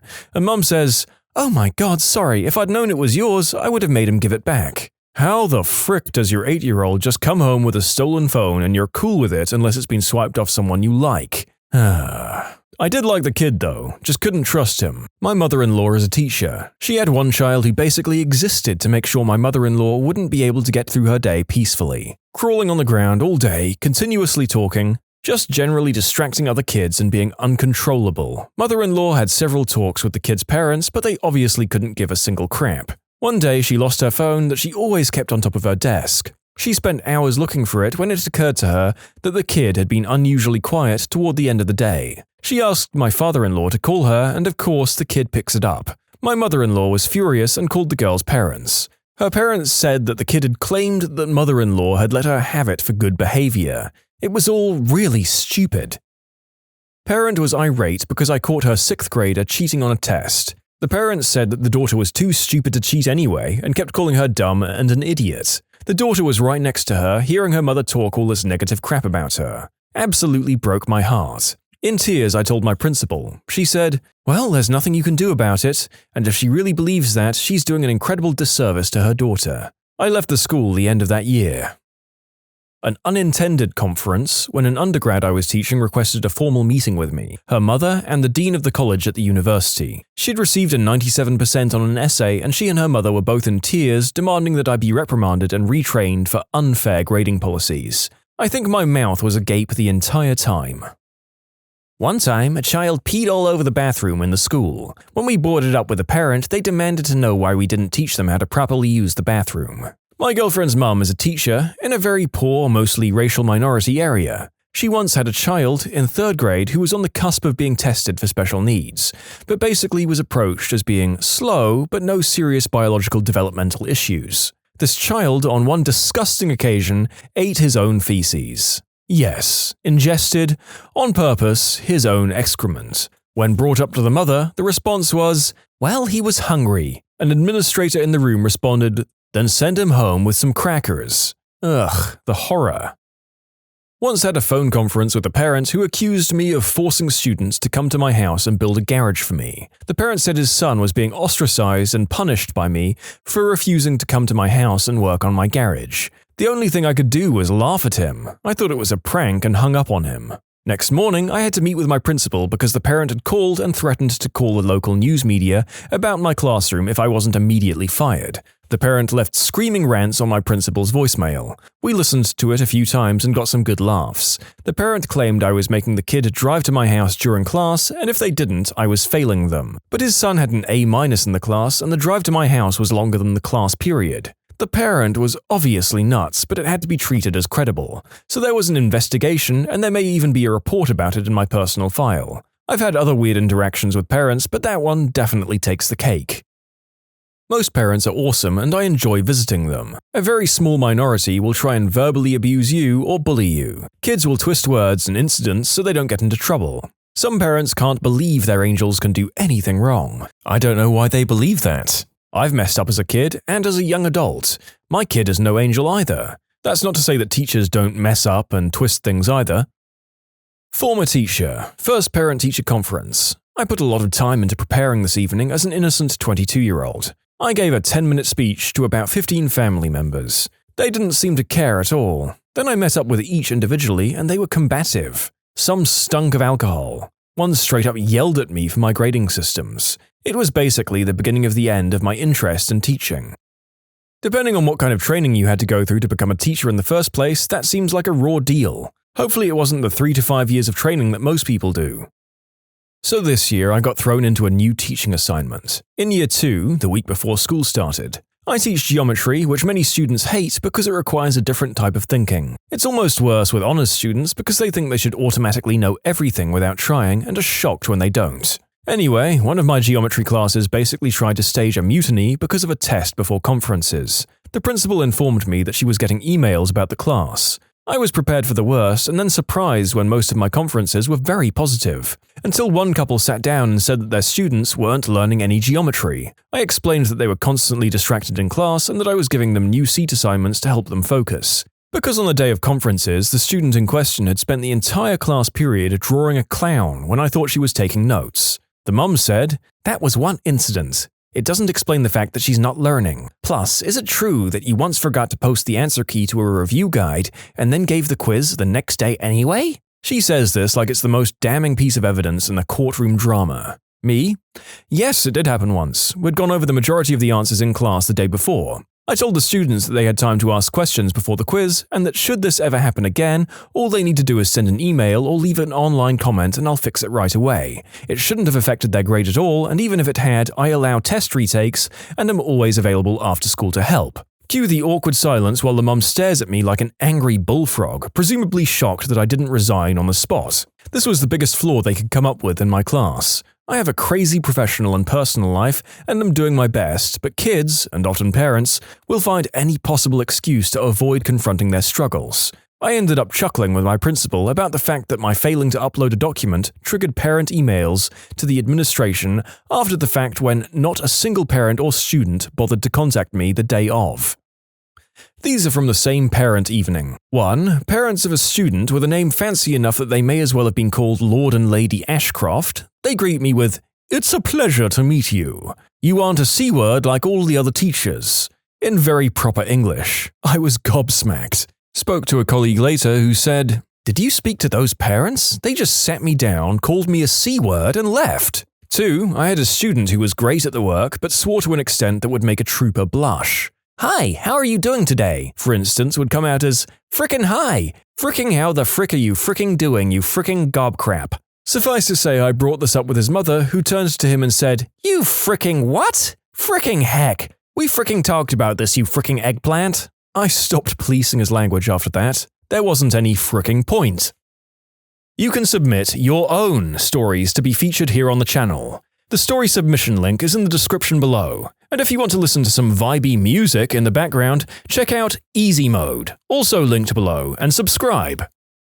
I mean, it wasn't exactly a bad conference, but one time the mother of a 6-year-old second grader was pushing for her son to skip second grade and go to third grade. I tried pointing out that even though his reading and math skills were excellent, advancing him further would create a gap in his knowledge about science and social studies, not to mention the fact that he's very immature and socially sticks out. Finally, I turned to both the mother and father and asked when he's a 15-year-old senior in high school what 18-year-old woman is going to want to go to the prom with him. Then Dad was like, "Hold up. I'm a school psychologist, not a teacher, but we still have lots of parenting conferences. Worst one, spent a good half hour explaining that I was diagnosing her son with autism and why. Everyone agrees, including the parent, and we move on to developing his IEP. 20 minutes into this, and we're talking about his behavior plan, and she asks me, "I'm wondering, do you think he might have autism?" I do want to say that 98% of parents I work with are kind to school staff and very invested in their children. The stories in this conversation are the exceptions and not the norm. One of my friends just moved from the 4th grade special ed to the 1st grade. The kids are smaller, cuter, and can't draw blood or bruise her as much, which is a plus. The drawback that she's just now realizing is the parents. Older kids' parents have gotten used to the fact that their kid isn't normal and needs extra attention. Parents of the really young kids are still in the denial stage. Half of them still can't accept that their kids should be in special ed and are constantly fighting to get them out. The one where a parent told me it was unreasonable to expect my sophomore US history students to write a 5-paragraph essay. She claimed she had expertise as she used to be an English teacher. Honestly though, I've been very lucky in my career to have never had a seriously bad parent-teacher conference. In my sophomore history class, we had several essays, maybe 3 to 4 a semester. It's wild that she, as an English teacher, would say that was weird. Yep, when she made her claim, it was all I could do to not say, "I see why you used to be an English teacher." This is the same conference where she asked, "Isn't this your first year teaching?" It wasn't. Generally speaking, the parents who see their children as an extension of themselves are the worst to conference with. The parents feel personally attacked when their child has a minor setback and can't imagine their child being anything less than they are. These people are like the worst exaggeration of game players who interpret failure as a personal attack. No, I'm not targeting you, Trevor. You rolled a 4 on the dice when you needed a 12.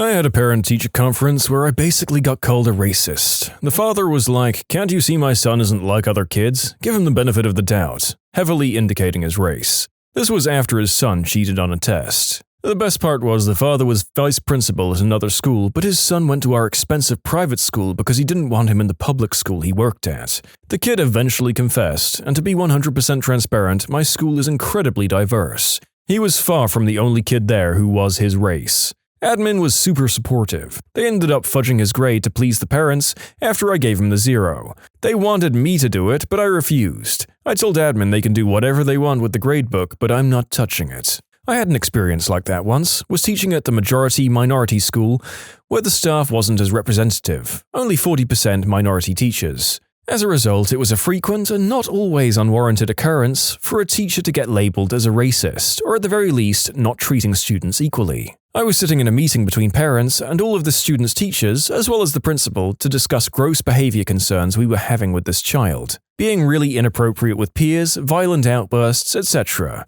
Parents claimed it was all because of his racist math teacher. The entire time, student is talking in Amharic to his parents and not responding to any English questions we pose. This goes on for about 30 minutes until our math teacher speaks up in what I was later told was perfect Amharic, explaining the situation to the child's parents in their native language. Turns out our white math teacher was a South African orphan that ended up raised in Ethiopia and went to school in the same town as the child's father, albeit 15 years earlier. This whole chain of events pretty much stunned the parents silent, and the meeting wrapped up a few short minutes later. When asked about what he'd said, the teacher told us that he'd reminded the parents that were their son still in Ethiopia, he would have been hauled in front of the school at lunchtime and paddled in front of his entire class for what he'd done, that a bell would have been rung 50 times, once for each time he was paddled, just as he, as well as the kid's parents, had no doubt experienced as a child, and that the child was lucky they were in a part of the world that had gotten rid of such practices. But that child's behavior was utterly inexcusable, and how dare they suggest that the color of their skin somehow makes it okay for their child to disrespect women and commit violence.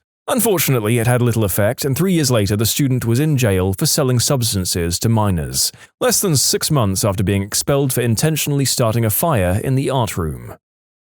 I was a first-year special education teacher last year. I had little support that year and learned as I went, but especially since I was dealing with health problems at the same time, it wasn't a great year for me or the students. I should add that the majority of my students were bilingual, English and Spanish, and many of the parents didn't speak English at all. My Spanish is advanced beginner at best, so I became well acquainted with a few of the interpreters that worked in translation. There are a few that stick out in my mind. The worst was when the interpreter was a no-show during an ARD meeting. AP requested that I reschedule the meeting. The parent was understanding, but I was so stressed out and embarrassed that the parent came all the way to the school just for the meeting to not happen at all, with the due date for that child's ARD soon approaching. Once everyone had left the room and was out of earshot, I broke down crying. Second to that meeting with a parent who was scared to death that her child had autism. I worked with him more throughout the first semester, and I did begin to notice some possible and very subtle signs of autism, but he didn't have behavioral problems aside from needing regular redirection, and he got along well with his peers,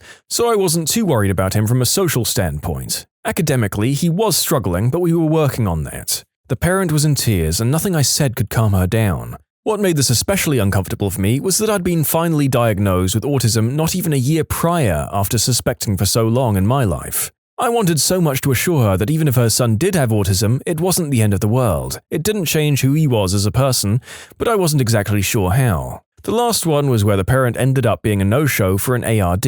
Mum was apparently pregnant and ended up going to the hospital, which I can understand, but no one could get in touch with any relative to find out what was going on until after the scheduled time. This particular parent had a history of being rather uncaring. The daughter was having some major behavioral issues, ended up getting suspended twice that year, and when her general educational teachers talked to Mum after school, her response was, "Well, what are you going to do about it?" I had a student as a sophomore in a co-teach special ed class. The student was borderline ID, he passed the heavily modified class. Students with these types of educational accommodations and modifications aren't able to attend a 4-year university. They can attend community colleges. The next year he was in my class again. I contacted his case manager and the parents told her they wanted to put him in regular classes so that he would be eligible to attend a 4-year university. We documented his work and scheduled a parent conference. We politely told the parent that their son was bombing the class because he was out of his depth, and we wanted to do the right thing and move him into co-teach classes where he could be successful. The parents argued with us that he was doing well in his other classes. He was passing with a 70 in every one.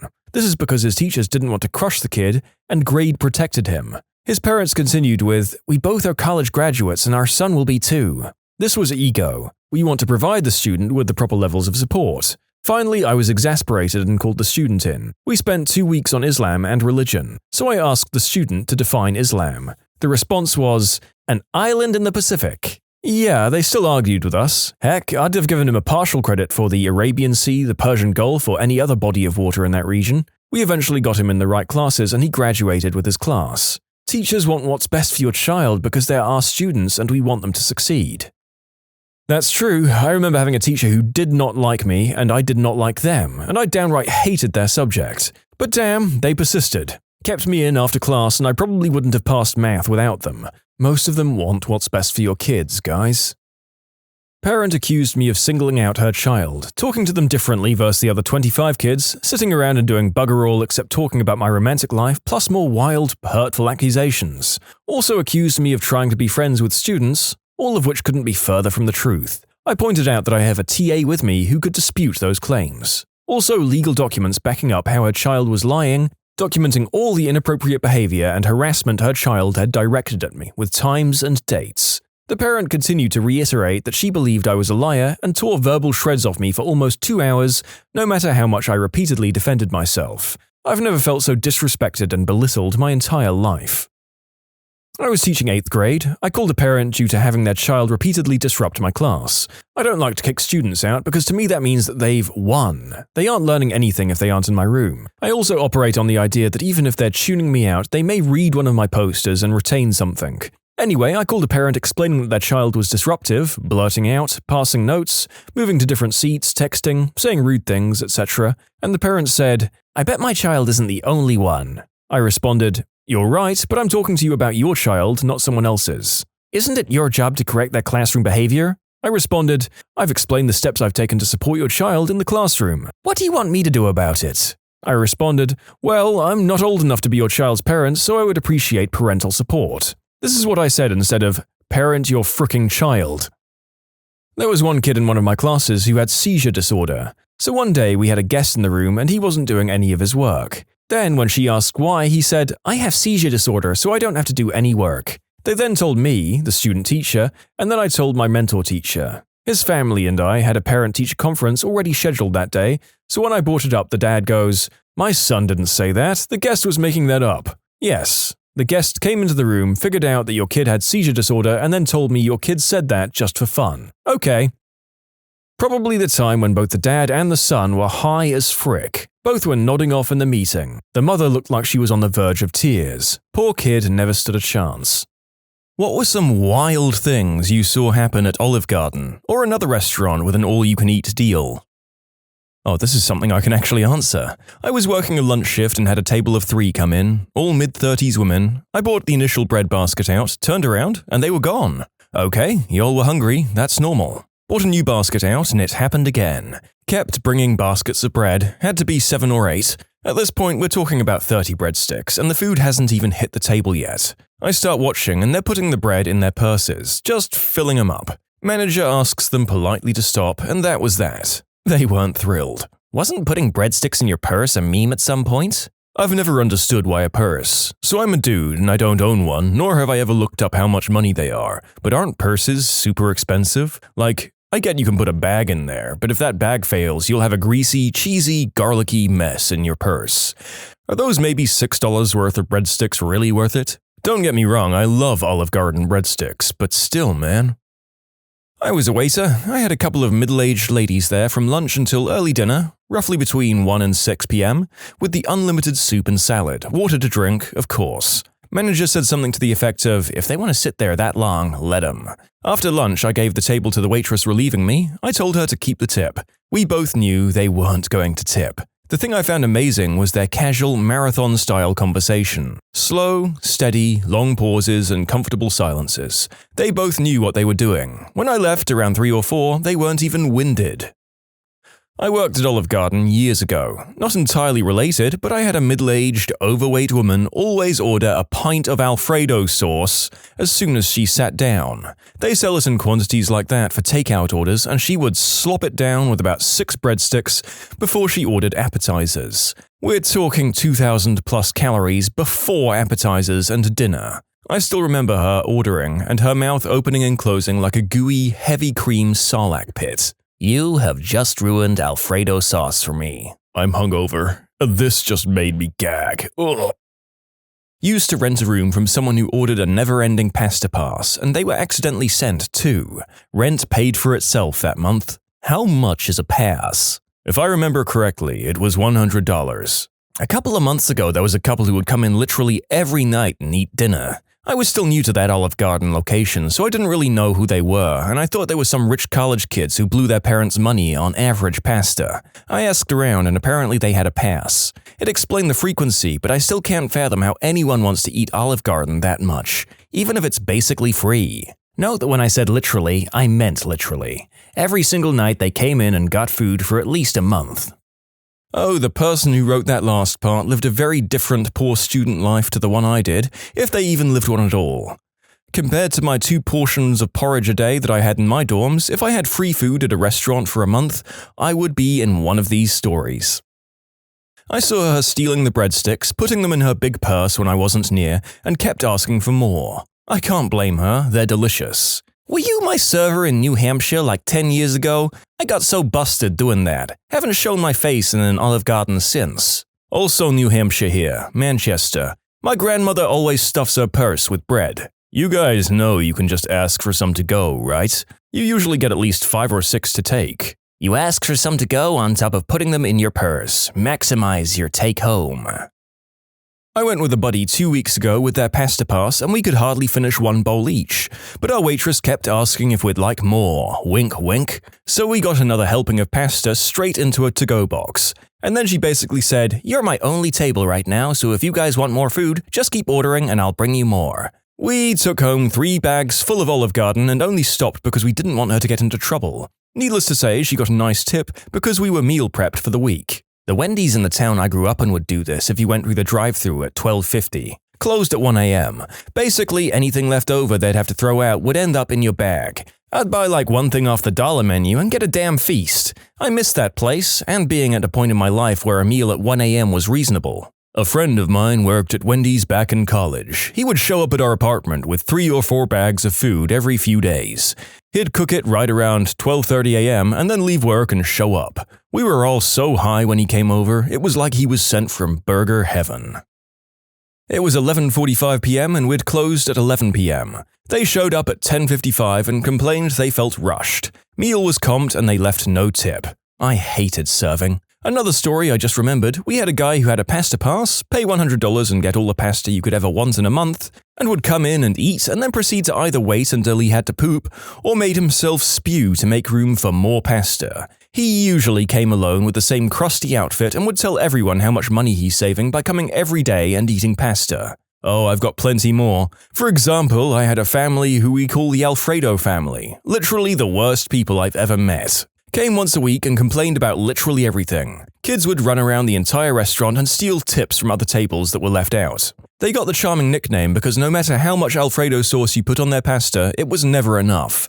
I'm talking 10 to 15 scoops worth of sauce each. They literally used every excuse to get comped food and gift cards. The drink was either too flat or the food too dry. We were the worst Olive Garden ever apparently, which made no sense since they came once a week. They must have gotten thousands of dollars in comps and free gift cards. It was terrible. They even tried to lure out one of the managers to the parking lot to assault her because she was seriously over their crap. Guess what they got for pulling that stunt? A $200 gift card. My girlfriend says only a manager can cut someone off from the unlimited food deals, and the only time that they cut someone off was during the unlimited pasta event. He ate so much he couldn't eat anymore, but he refused to leave because he wanted to wait until he could eat more. There was a place called It's with a buffet, movie room, cartoon room, sports bar room, and arcade. It had $2 Tuesdays, $2 buffet. Many people would come for lunch, watch movies until dinner, and eat again. I don't work at Olive Garden, I'm just going to share a story that happened there last week. It was my birthday on the 22nd, and a friend wanted to take me because she had a gift card. She said I could have it, but I asked her to go with me to use it. There's only one Olive Garden in town, and it's always a madhouse, but we went anyways because of the gift card. Got there, waited maybe 20 minutes for a table, and all was going well. We'd just put in a drink order, and we looked over the menu when suddenly, bam, power went out. Floodlights immediately kicked in, so it wasn't dark. So we waited, hadn't even received our drinks yet. The waiter brings us waters. Soda couldn't be bought because something about the machine not working with the power out. No big deal. We're asked to see what the situation is, but we can leave if we'd like. Most people stay hoping for it to come back on, us included. 5-minute pass and the waiter brings out breadsticks and salad, so we're happy to snack while we wait. 10 minutes later, we're told someone ran their car into the transformer so power wouldn't be coming back on. Good news was all soups, salads and breadsticks had to be given out because they couldn't stay out, and it was all free. Our waiter even managed to snag a cheesecake slice for me because it was my birthday, which was also free. He received a large tip that night. A 30% tip on a free meal. Reminds me of how my brother and I were craving Olive Garden, so we went to our local one, but the power was out. That's okay, we drove 5 miles to the next nearest one, got in the door, said one word to the hostess, and the power went out there too. So like good boys, we just found the next closest one. Boy, those breadsticks taste so much better when you have to fight nature for them. Not Olive Garden, but similar. My skinny as frick uncle once got the all-you-can-eat shrimp at Sizzler, and was eventually told he couldn't have any more. The man had easily eaten over 100 shrimp. It was pretty funny. Mrs. Simpson, what did you and your husband do after you were ejected from the restaurant? Oh, we pretty much went straight home. Mrs. Simpson, you're under oath. We drove around until 3 a.m. looking for another all-you-can-eat fish restaurant. And when you couldn't find one, we went fishing. Does that sound like a man who had all he could eat? I'm sorry, but that's all I could think of during that story. I'll admit that I was also thinking of this scene when I read the original story, and that last commenter is responsible for you all having to suffer through my Marge Simpson impression.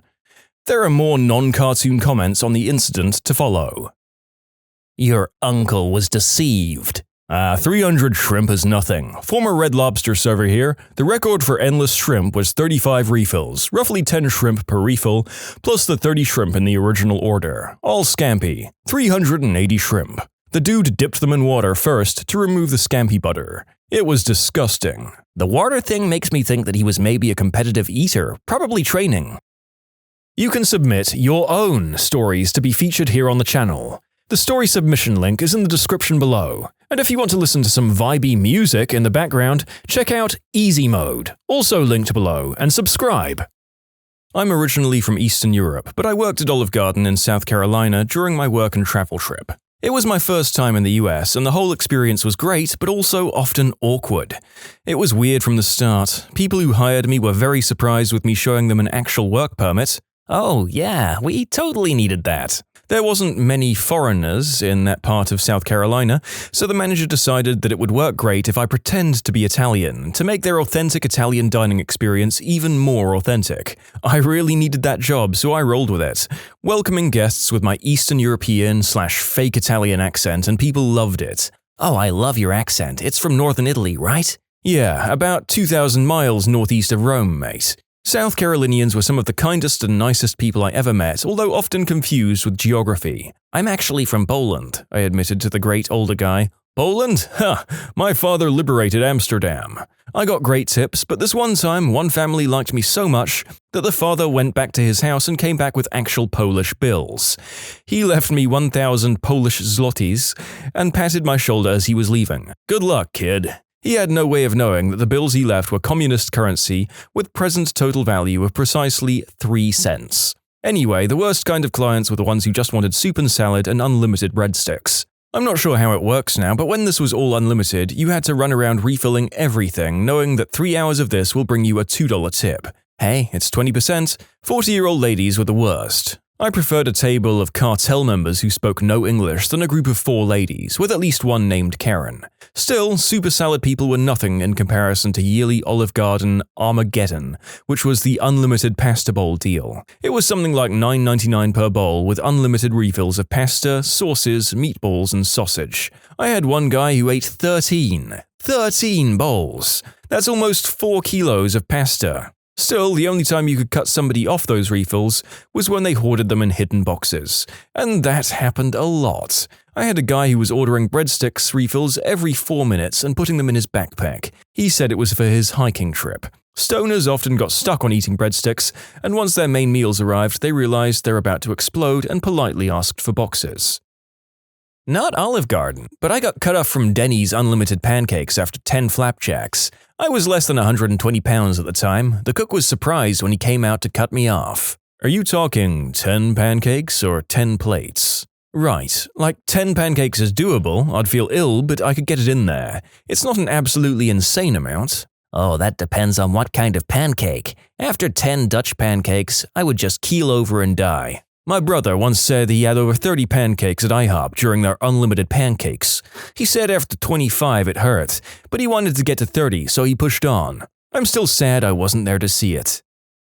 The manager told me I'd reached my limit in unlimited pasta bowls. Apparently unlimited means 9 pasta bowls. Wow, the most I've seen was 6. I wasn't serving the guy, but I did run a lot of the bowls. He didn't even finish many, it just seemed like he wanted to do a sampler of all the classics. If you get the most expensive one, we let you get refills of the cheaper ones if you want. I mentioned the guy to our manager that night, and all she said was, "Good for him, getting his money's worth."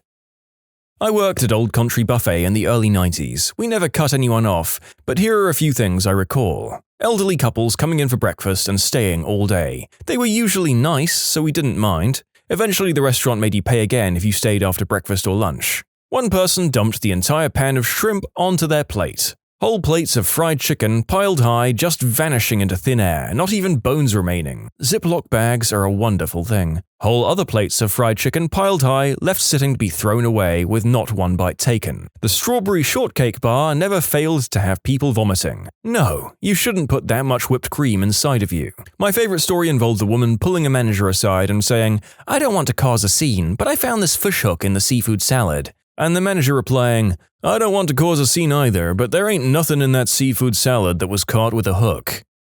Yum yum. I mean, if it's that cheap, it has to be both non-hazardous and ethically caught, right? Honestly, there is probably a certain price bracket below which complaining is meaningless.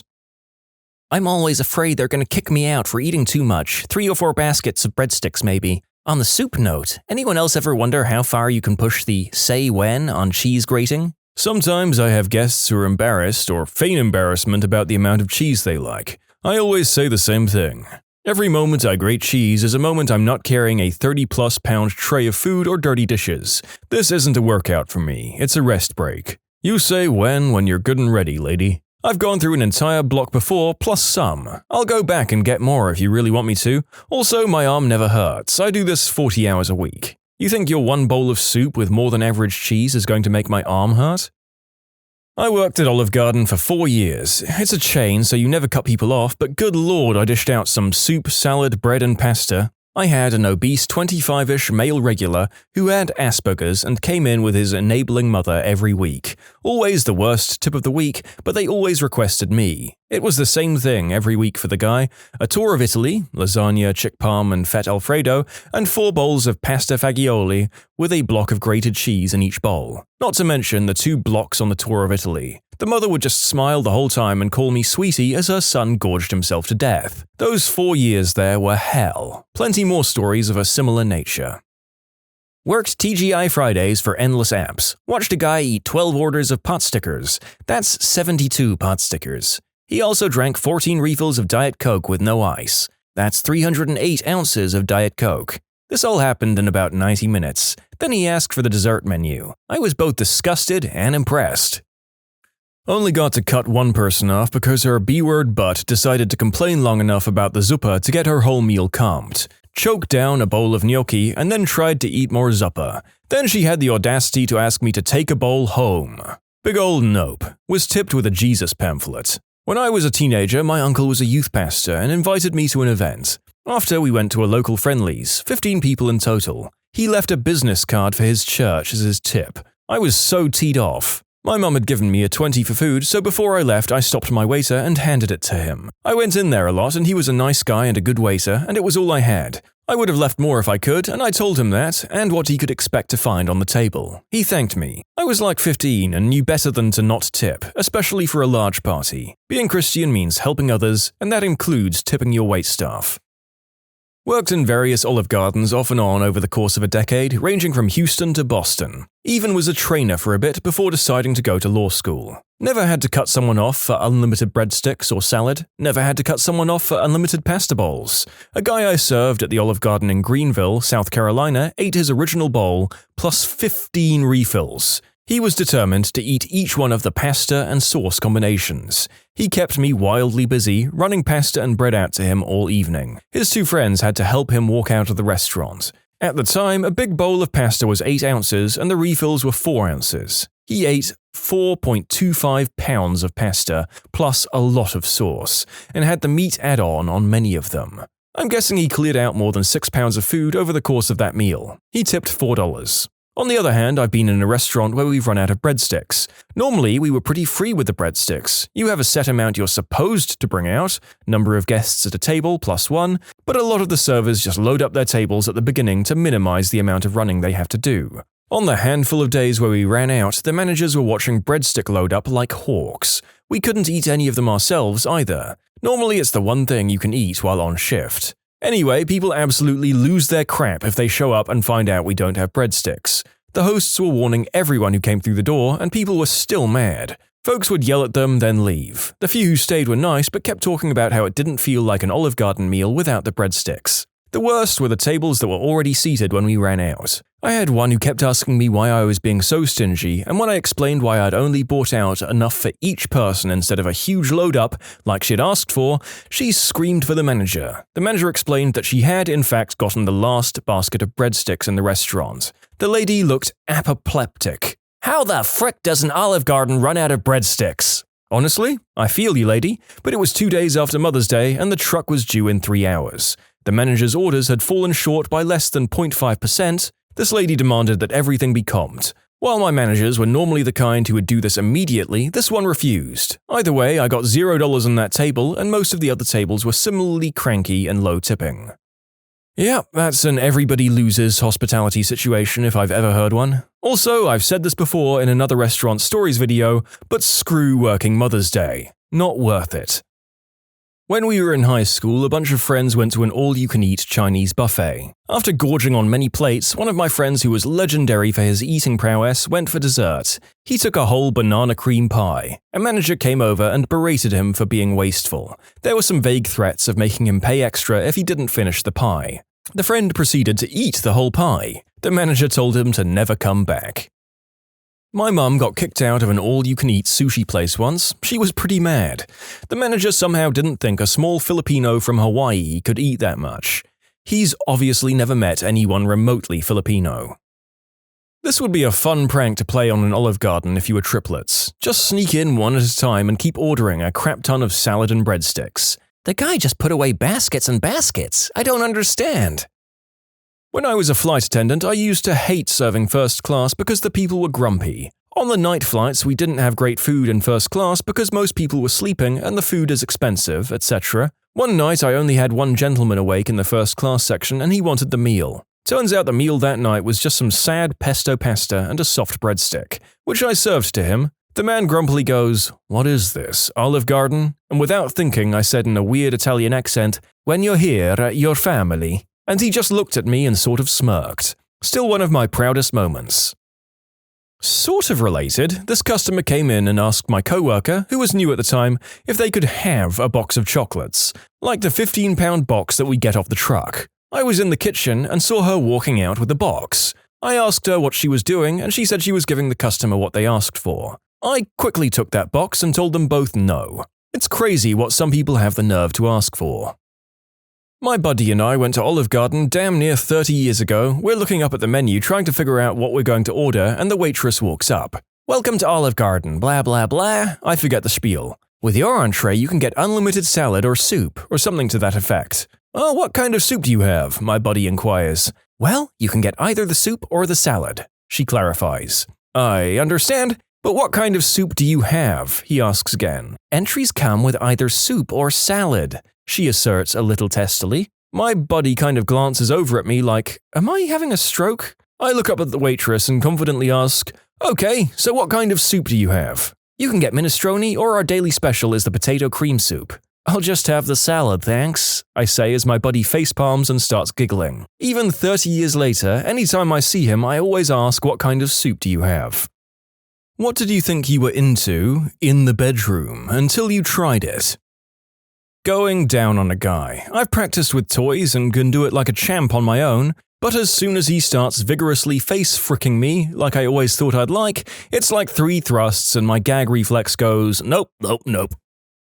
Doing the deed in front of a bunch of people. My ex and I were with 2 friends at a bar, and it was almost last call. I wasn't ready to call it a night, and being drunk, I jokingly threw out the idea of going to this swingers club that I'd heard of. My girlfriend and her friends were surprisingly into the idea. So we go to this club and I thought it would be a lot of couples. Ended up being about 60 dudes, 2 or 3 girls, and my girlfriend and her friends, and myself. The club was actually pretty freaking cool. My girlfriend and I went in a private room and went at it, then we went to a room with a ton of windows. Literally every person in the club watched my girlfriend and I go at it, along with her friends just sitting and watching. I thought it was weird as frick and kind of gross, but my girlfriend and her friends were really into it and she always asked to go back. Pretty much anything that I've seen in the special interests section of the adult flick store. I realized that I'm actually a pretty vanilla guy who just really enjoys watching weird crap once in a while. I thought I had a thing for whips. I enjoyed a whipping without a safe word and I regretted it right away. Never do anything like that without a safe word. Also, if you're trying to come up with one, what my wife and I use is a reference to a meme that we can't think about without laughing. 10 out of 10, ends things pretty well without being a total bummer. Kind of like this, I think I'm not into extreme spontaneous fun or doing the deed while asleep.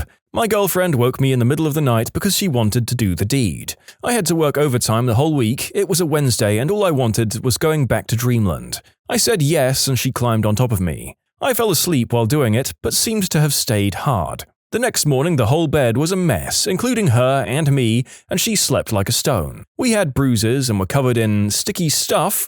I felt like Jim Carrey in Me, Myself and Irene. Completely dehydrated and everything hurt.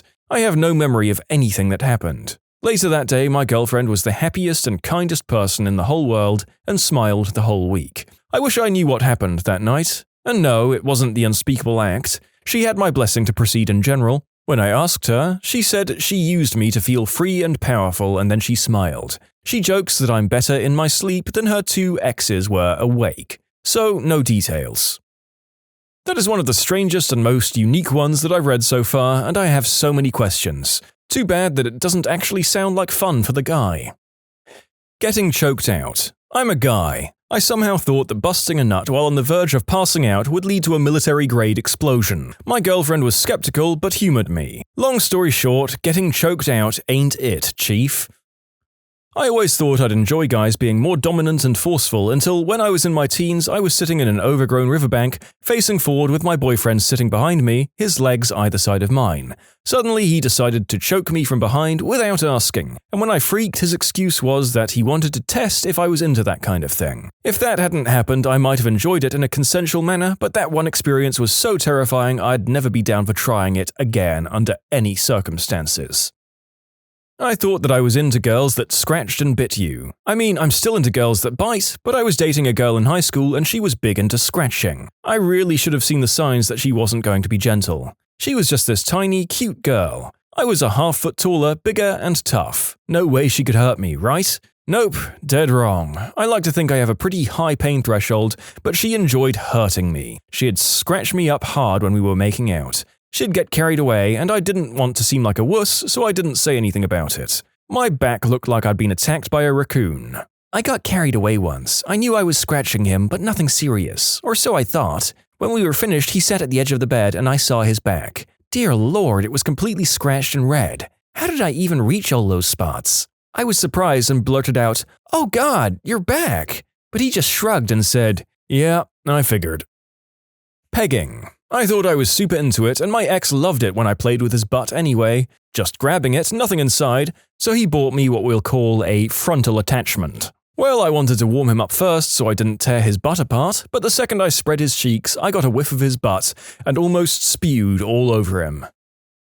Doing the deed in the shower. I slipped and made us both fall. The water washes out the lubricant fluids too. Isn't that nice? I'd love to see the opposite quote. What didn't you think you were into until you tried it? Female here, riding my male partner like a real champ. It felt amazing, I was feeling a little extra hot and I told him to slap me across the face. He did, and I instantly burst into tears. I had a girl kind of start going down on me, then she bit the side of my stomach, hard. like she was going to try and taste my liver, shriveled up like a sack of dimes and shoved her off. Trying this kind of thing without discussion is bad practice, but pain is especially bad. Swinging and cucking. Trying to give some guy's wife the dipstick while he watches in the corner feeding the geese is a lot more stress-inducing than pleasurable. Feeding the geese? How have I never heard this one before? I would like to thank Urban Dictionary for helping me understand 80% of these posts. Having a girl grind on me. My member doesn't bend that many angles very comfortably, thank you. Standing and carrying the person while doing the deed. I could do it and I'm in pretty good shape, but I wouldn't exactly say it was enjoyable for either of us. I still want to try Amazon, but I think I'd rather just have cowgirl. I haven't seen open relationships posted yet, but that was a humbling experience. My ex and I decided to explore a bit and set up some profiles on Plenty of Fish and FetLife. I figured since we were both looking for hookup partners, we'd match and find a couple that would be compatible. Fricking nope. Like 3 minutes after our profiles went up, there was an eggplant explosion in her email inbox. It was like watching Niagara Falls, just with non-stop wang pictures. I'm not gay, but some of those dudes were chiseled and cute as frick. Like even I knew I was outclassed.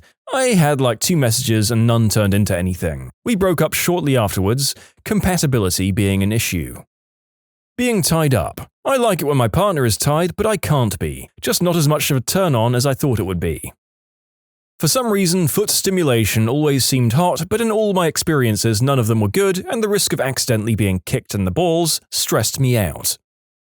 I thought I had a foot thing until I actually tried playing with my girlfriend's feet. Turns out I just like how pretty feet look, from a distance. This is how I feel about people in general. Same. I'm gay, but I really appreciate female beauty. That's why I was sure I was bisexual until I was doing the deed with this beautiful girl, thinking about guys trying to finish. Gotta appreciate your dedication to the job that you had already begun there, mate. One time, years ago, I was doing the deed with a friend and he was close to finishing and he asked if he could call me mummy. The guy was full on inside of me. I wasn't going to say no even though I wasn't into it, so I played along to get the job done. In the 5 years since then, it has been this nagging thought in the back of my head that I want someone to call me mummy. I'm so embarrassed by it that I've never even brought it up, even though we do plenty of new, interesting stuff and it would totally be okay to ask. Earlier this year, I finally told my partner and went immediately bright red. He was into it and played along with enthusiasm, and I gotta tell you, I'm still not into it. I think it just got stuck in my head because it was so naughty and taboo, but in real life, it's just not hot. Since then, I've shoved the cat back into the bag and we've sworn never to discuss it again. I still have that little voice in my head saying to be a good boy and finish in mummy's hoo-ha, but now I just ignore it. Burning. I had an ex who was really into burning with candle wax. Not the massage candles, legit candle wax. Made a huge mess and burned a lot. I was fine with this and even had a lot of fun. The problem was, she was a sadomasochist who loved causing pain. I'm okay with this, but it led to one time where she poured candle wax over me while I was tied up. I have chest hair. This was all well and good at the time, and I didn't even mind that my hair would have to be ripped out later. In her excitement, she also decided it would be appropriate to put a freshly snuffed match against my frenulum. I would avoid this, and I do not recommend it. Since then, I'm not enticed or aroused by candle wax anymore. Wait, frenulum as in on your pee-pee? Yes, the little fleshy bridge that connects the underside of the head to the shaft. Jesus fricking Christ. What in the crispy Kentucky Fried Frick? Ice cream. She got me nice and hard and then laid out scoops of ice cream around my tower of power. Froze my eggplant and then started melting down my butt crack, and pretty soon my butt was sticky. She tried her best to lick everything up, but that didn't make things any better. Worse was that it got on the bed sheets and we had to clean everything, which took up all of our day. Nobody got to finish that day. Hell, I'm here looking for new ideas. I thought I'd be into dominating type play. I liked the idea of being called names like whore or B-word until my husband called me that, consensually, and I cried. One time my husband was talking nasty to me while we did the deed and he called me a whore and I instantly burst into tears. Haha. I love being called the normal nasty stuff, like a dirty girl and a whore, but once my ex called me a pig and that's when I learned my limit. You can submit your own stories to be featured here on the channel. The story submission link is in the description below. And if you want to listen to some vibey music in the background, check out easymode, also linked below, and subscribe. Being slapped and called names and choked. I guess roughly doing the deed in general. I did it with this one guy who was super into it and he would choke me way too hard and slap me across the face. Kept calling me a fricking B-word and that I was nothing more than a whore and a dirty girl. He also spat on me during the deed. I realized that I wasn't into it at all and I cut things off. With my current partner though, he likes to choke me but he doesn't apply pressure, just wraps his hands around my neck and he says things like, "You like that, you dirty girl." And if I'm in the right mood, he only does it if I give him the go-ahead. I do quite enjoy it. P. I found a guy who was into it and I spent years fantasizing about it. Spent about a month fricking around with him and involving pee in various ways. Turns out, it's just messy. I didn't dislike it, but I have no interest in doing it again. I still watch it in adult flicks though. Previous time this question was asked, some guy said he loved the idea of being crapped on. He found a lady of the night who offered the service, booked a session, and they got down to it. He said that as soon as she started crapping on him, he realized he really didn't like being crapped on. I'll bite and comment. Doing the deed outdoors. I absolutely loved that idea and fantasy. In reality, the beach is super cold and windy. Blankets are hard to keep on. Hobos walk up to you randomly even though you swear no one was around. Sand. Sand everywhere. Non-erotic walk back to the car. Disgruntled going home. Hopefully not a night killer. In the woods it's pleasant at first, but then the bug bites start. The cold nips your skin. Bark is rather rough and has ants. Feeling secluded yet not isolated, always wondering if someone will walk by. Splinters. Rocks that are pointy jabbing into random parts of your body trying to do positions. Wild animals around. Other than that, the other that I'd say is melon clamps. I thought they were more exciting than the painful they turned out to be. Kind of basic, but the daddy or little girl thing. I love being dominated, but my gosh, it felt so degrading and not in a good way. And creepy, acting like a ditzy child who needs approval to do everything. Not to insult anybody who's into it, but yeah, I realized it wasn't for me after all. I was super into the idea of whacking it while wearing a skirt, and when my girlfriend found out, she was kind of into the idea of me doing the deed with her while I wore a skirt because she was bisexual. Her words, not my assumption, but it didn't really work for either of us. Then again, I think we might not have been compatible or just inexperienced, because I also thought I didn't like girls going down on me until my next girlfriend did, and it was a revelation. Gangbang. Definitely not working out in my favor. Agreed. I didn't actively dislike it, but 4 dudes whacking the goose while watching you do the deed is a little strange. I was mostly shocked by the lightheartedness and jovial atmosphere. Do you want to turn in her butt? Oh, sure, thanks, man. Absolutely, let me get out of the way. When the whole thing was wrapping up, the chick was on her knees with everything getting ready to splooge into her face, and one guy almost blew it on my shoe, and I said something to the effect of, "Hey, watch the shoes, man," to which everyone, her included, started cracking up, just to further illustrate the jovial atmosphere. Well, after reading that, I can confirm what I already knew, that I have no desire to try it out. Also, the less of my friends' eggplants I see in my life, the better.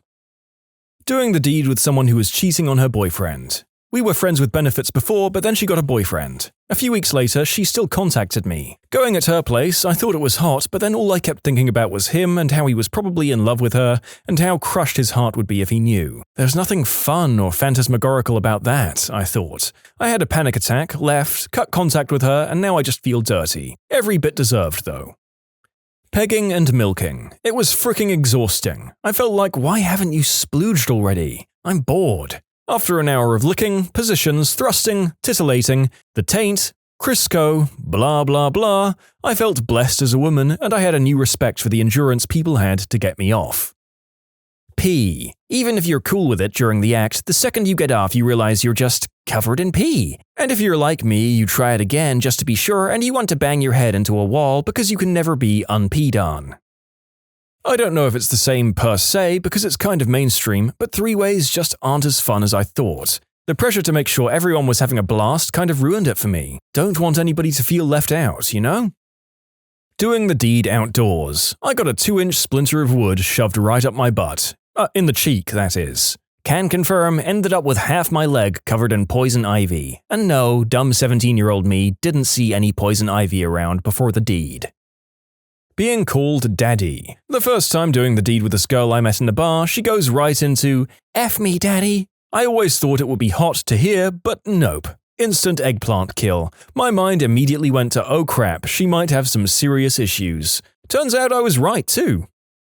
I thought I'd be into choking. I already liked to be lightly spanked and act like a bratty sub. I think it's funny to be annoying, so I just thought it would be a natural step in my kinks. Didn't like it one bit. Nothing bad really happened, no freak accident, just got turned off real quick. I once hooked up with a girl who said she liked to be choked. I was kind of a mild guy, but I was like, okay, if that's your thing. The moment I saw her eyes as I was grasping her neck, I thought, holy crap, she really likes that. And that turned me on like frick. Also, it's nice to be lightly choked when being treated yourself. See, on the one hand, it kind of upsets me because I really thought I'd like it because of what you described, and that sounds awesome. But alas, it just does nothing for me.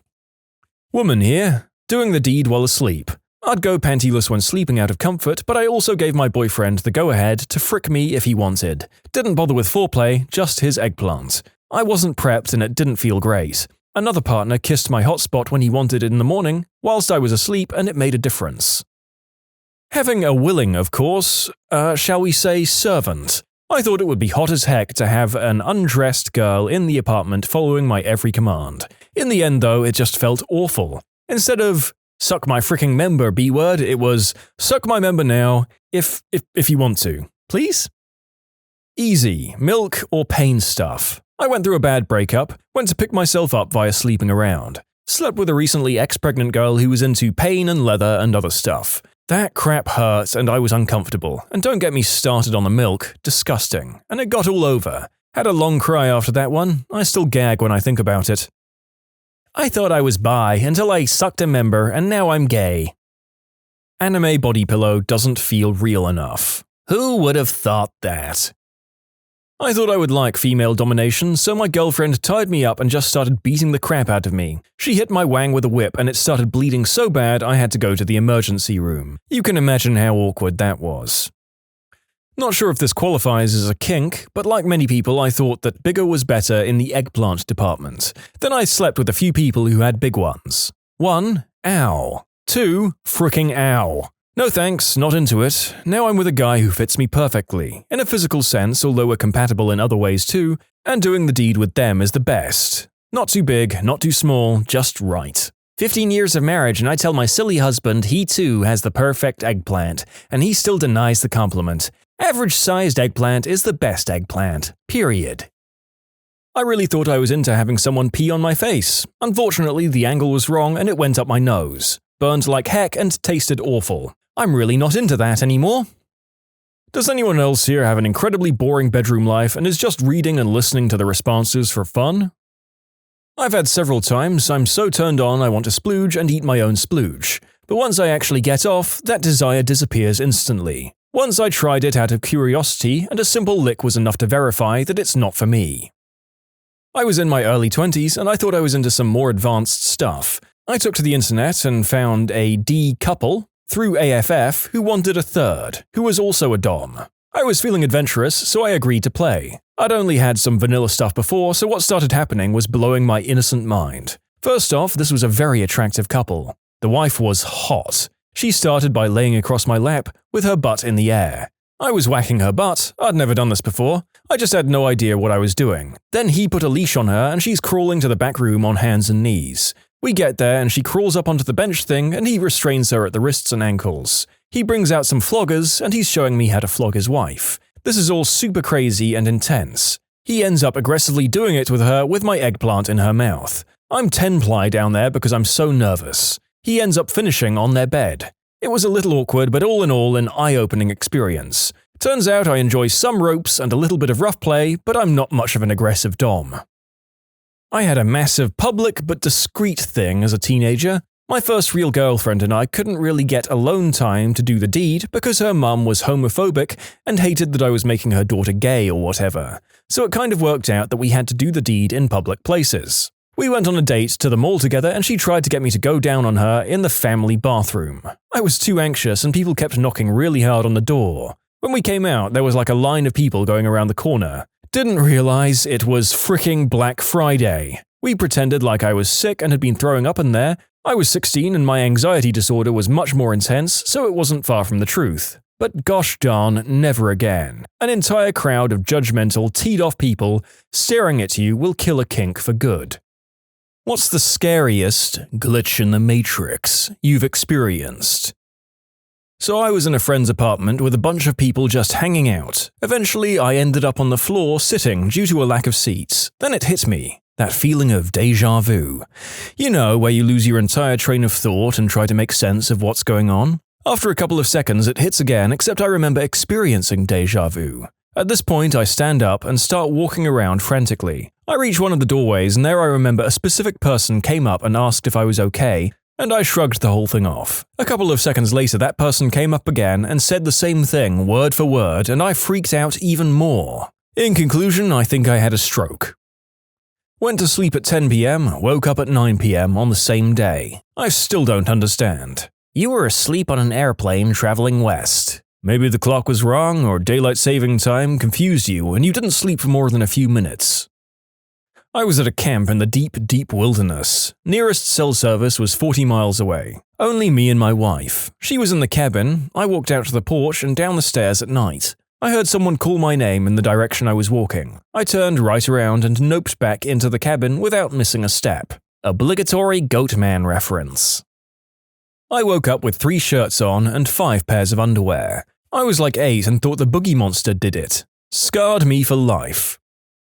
I was completely convinced that my family had told me that my uncle died. I even bummed out about it and talked to people about it at work. Then 2 weeks later, my sister brought him up and I said, "Wait, he's dead, what are you talking about?" And realized that my brain had just fabricated all of the memories. Or I'd had a dream so realistic I'd assimilated it as real memories. Very spooky.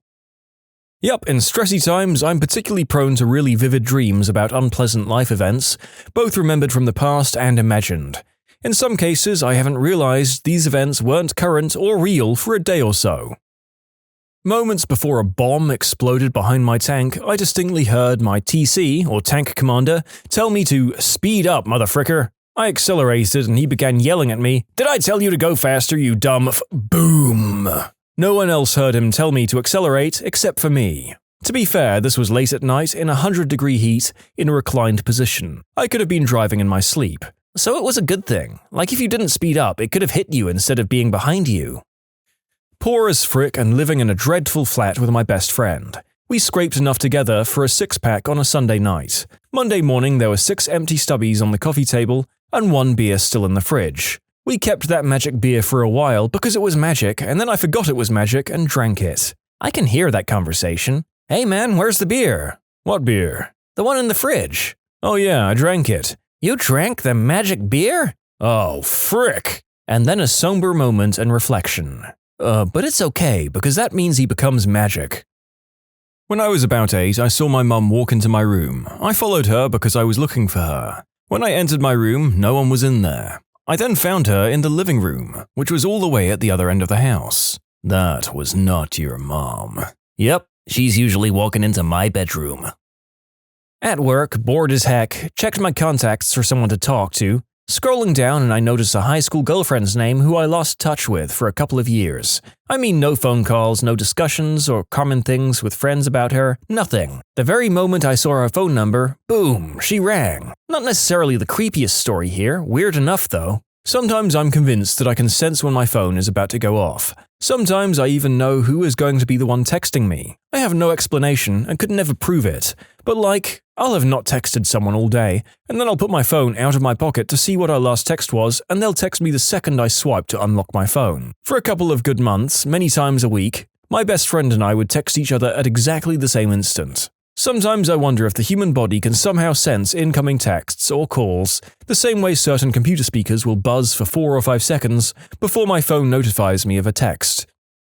I saw my female doppelganger once. We were walking past each other in a train station. We both turned around to look at the other person after we'd passed each other, jerked our heads and scrunched our faces like, "Do I know you?" Gave a surprised, wide-eyed look like, "That was pretty weird," then another slightly more exaggerated, "That was even weirder," followed by an audible in unison, "What the frick?" and nervous laughter, followed by a quick turn around and hurry away, and one last, "What the frick was that?" look back as we scurried away. If a bystander saw it, they would have thought it was scripted. Weird stuff, man. You were near a mirror? I saw my doppelganger once and it scared the crap out of me. He was on another team in the basketball tournament I was in, but he was a bit taller and more muscular than me. He looked so much like me that my teammates got scared and wouldn't look at him because it creeped them out so much. I swear I was looking at myself.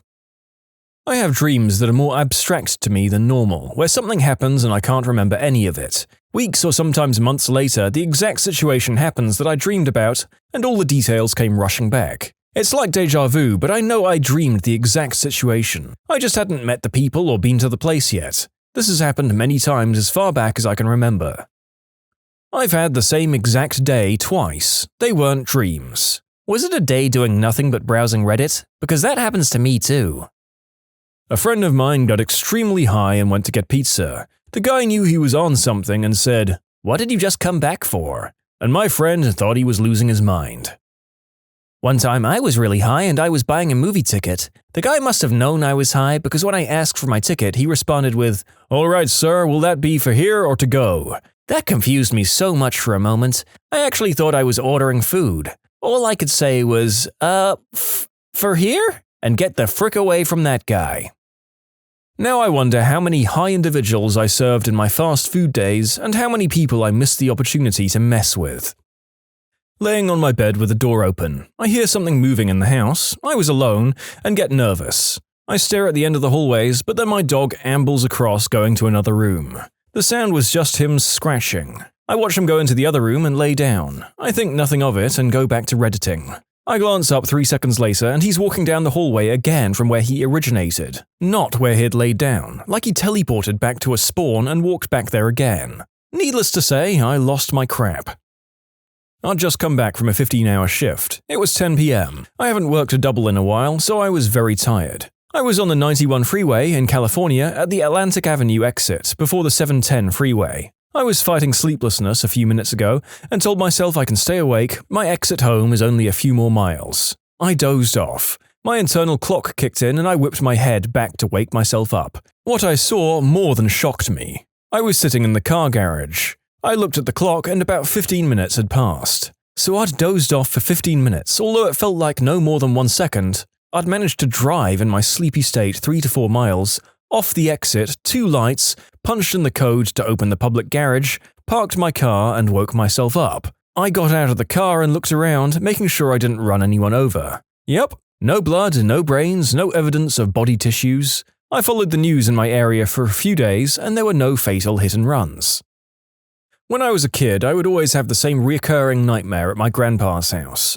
The dream was always about a man accidentally catching himself on fire and burning to death. A couple of months ago, I found out that a man recklessly caught himself on fire while he was building my grandfather's house. My grandpa even put out the fire and held the guy before he died. Fricking mind frick. The closest thing that makes me think that ghosts are real. You probably heard that somewhere and you weren't paying attention to it, but your subconscious definitely was.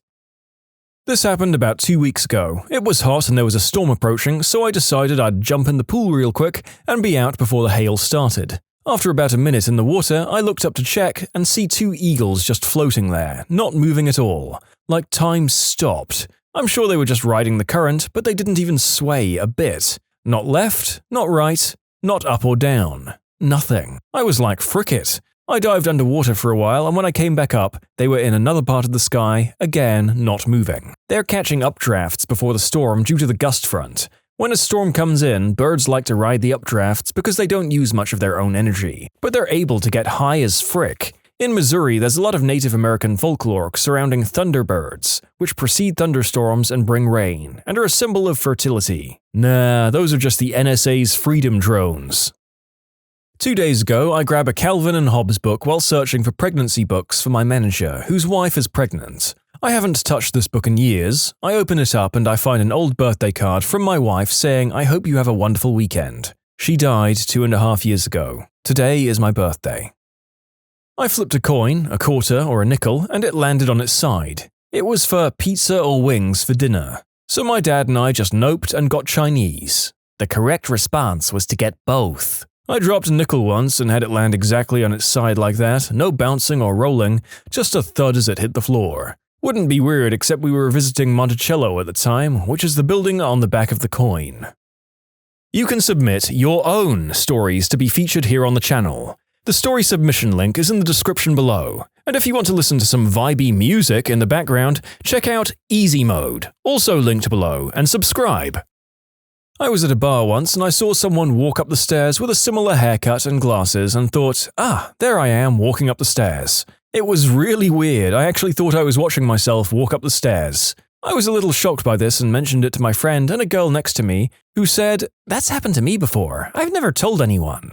She told me how she was watching out of a train window while leaving a station, and she saw someone running for the train and said to herself, "Oh look, I'm running down the platform." I was running to catch a football in elementary school and it was super far away. The next thing I remember is me having the ball in my hand and everyone just donning a shocked expression. I asked them how the heck I got there and they had no clue. It was messed up to say the least. I thought I was Neo for a good while. I mean, this is a 9-year-old story. I wonder if this guy ever became NFL Jesus or not since then.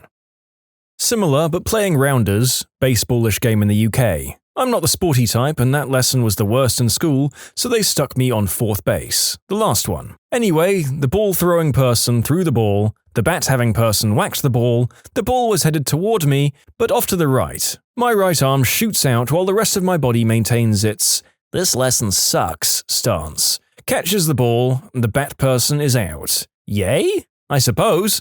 I wasn't even slightly paying attention to the game, and I'm left-handed. I guess my right arm is just a natural sports limb and decided it wanted its moment to shine. Poor thing.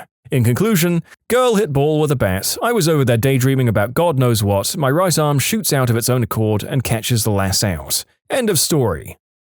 I started that app Tinder recently, and I was chatting with one of the first girls I matched with. I asked her about a tattoo on her arm that I saw in one of her photos. It looked to me like a flaming top hat, so I jokingly asked if that's what it actually was. A few hours later, I was sitting in my bed reading the book The Unbearable Lightness of Being when I see a phone notification. She had responded, "Oh no, it's actually a bowler hat and arms. The artwork from my favorite book, The Unbearable Lightness of Being by Milan Kundera. I have a date with her next week. I don't know if or when to bring it up. Did I just meet my future wife or something?" My grandmother passed when I was young, maybe 8. When I was around 16, I had a dream that I was hanging out with her and talking and catching up. She stood up in the dream to leave and I begged her not to go, and asked her when I could see her again. She said nothing, but pointed to a calendar that had a date circled. I remember the date when I woke up. It was several months in the future and told my mum about the dream, as she was always interested in that kind of stuff. Several months go by, and the date in the dream is approaching within the next few days. My cousin's husband gets killed in a freak car accident, and my parents fly across the country to be with family. They're gone over the date in the dream, and my mum, being superstitious about the dream, makes me promise not to leave the house that day. I agree, no big deal. My parents are going to be gone, what did I need to leave for? The day in the dream arrives, and my friend calls me up to ride into the city with him. I say no thanks. Later that night, I get a call from him that he was in a bad car accident and his car's totaled. Passenger side all smashed to heck. If I'd been with him. Really weird one. My brother was really sick with a brain tumor and was dying. He had basically been a vegetable for a while and then one day he woke up and was fine. Anyway, he was acting really strange. It was very strange, but I remember him just sitting up like a robot, walking to the bathroom and closing the door. My mum and I were super scared and weirded out by this, so we checked on him and he yelled, "Hey, what is this, a sideshow?" in a really gruff New Yorker accent. The rest of the day was really surreal, and he wasn't him. Then he went back to his vegetative state and died a while later. Anyway, years later I saw a cartoon where someone walks into a bathroom and a fly is on the toilet, and in a gruff New York accent the guy shouts, "What is this, a sideshow?" So creepy. Oh, and I found the cartoon. It was Rocco's Modern Life.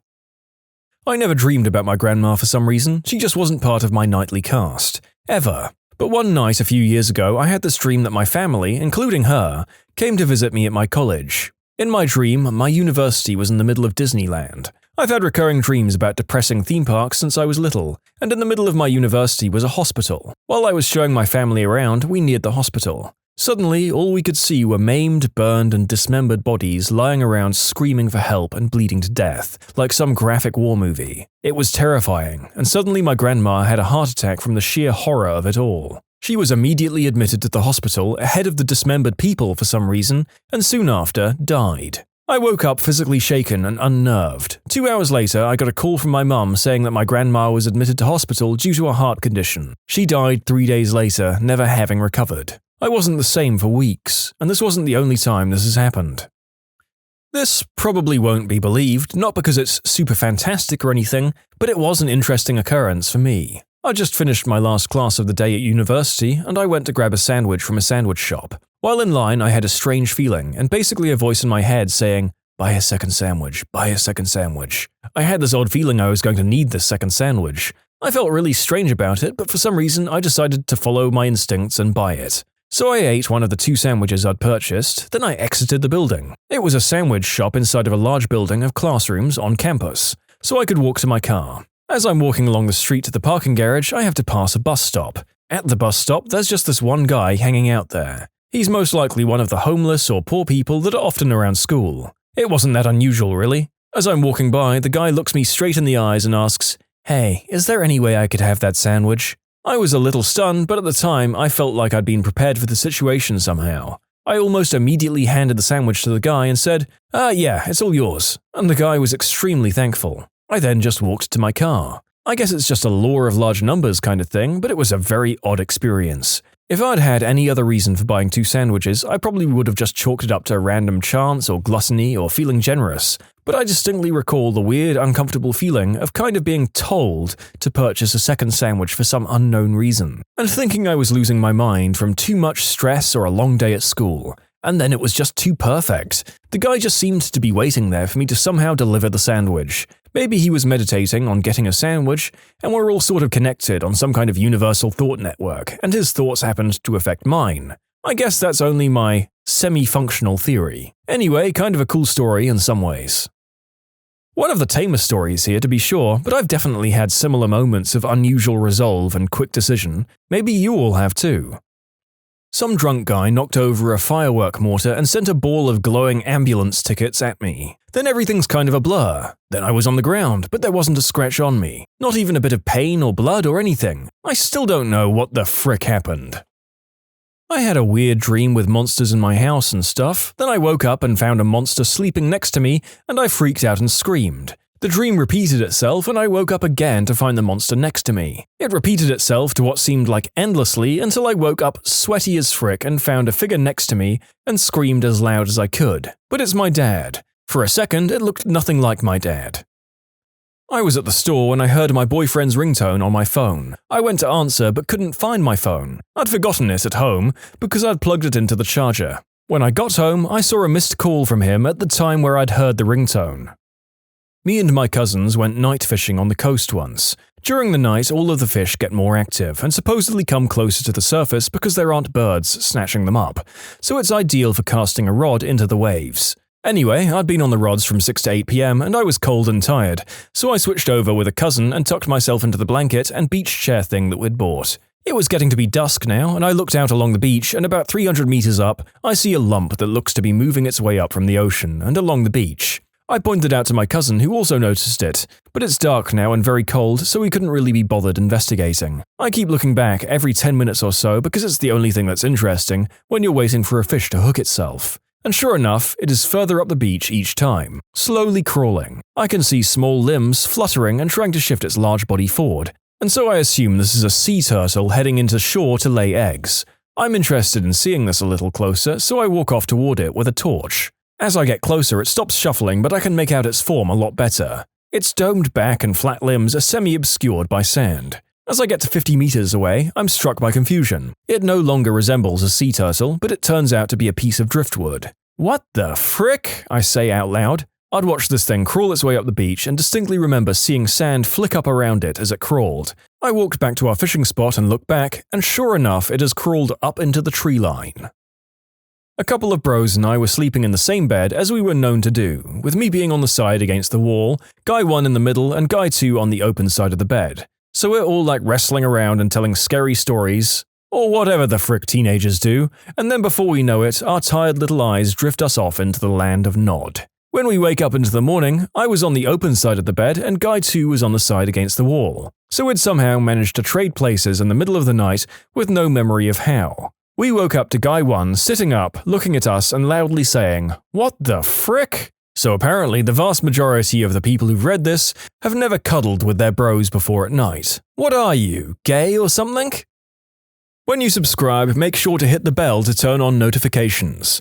Put the playlist on in the background to finish listening to all the stories, or if you want some vibey music to put on in the background, check out easymode. If you like Am I the Genius, give Am I the Jerk a shot. Everything linked in the description.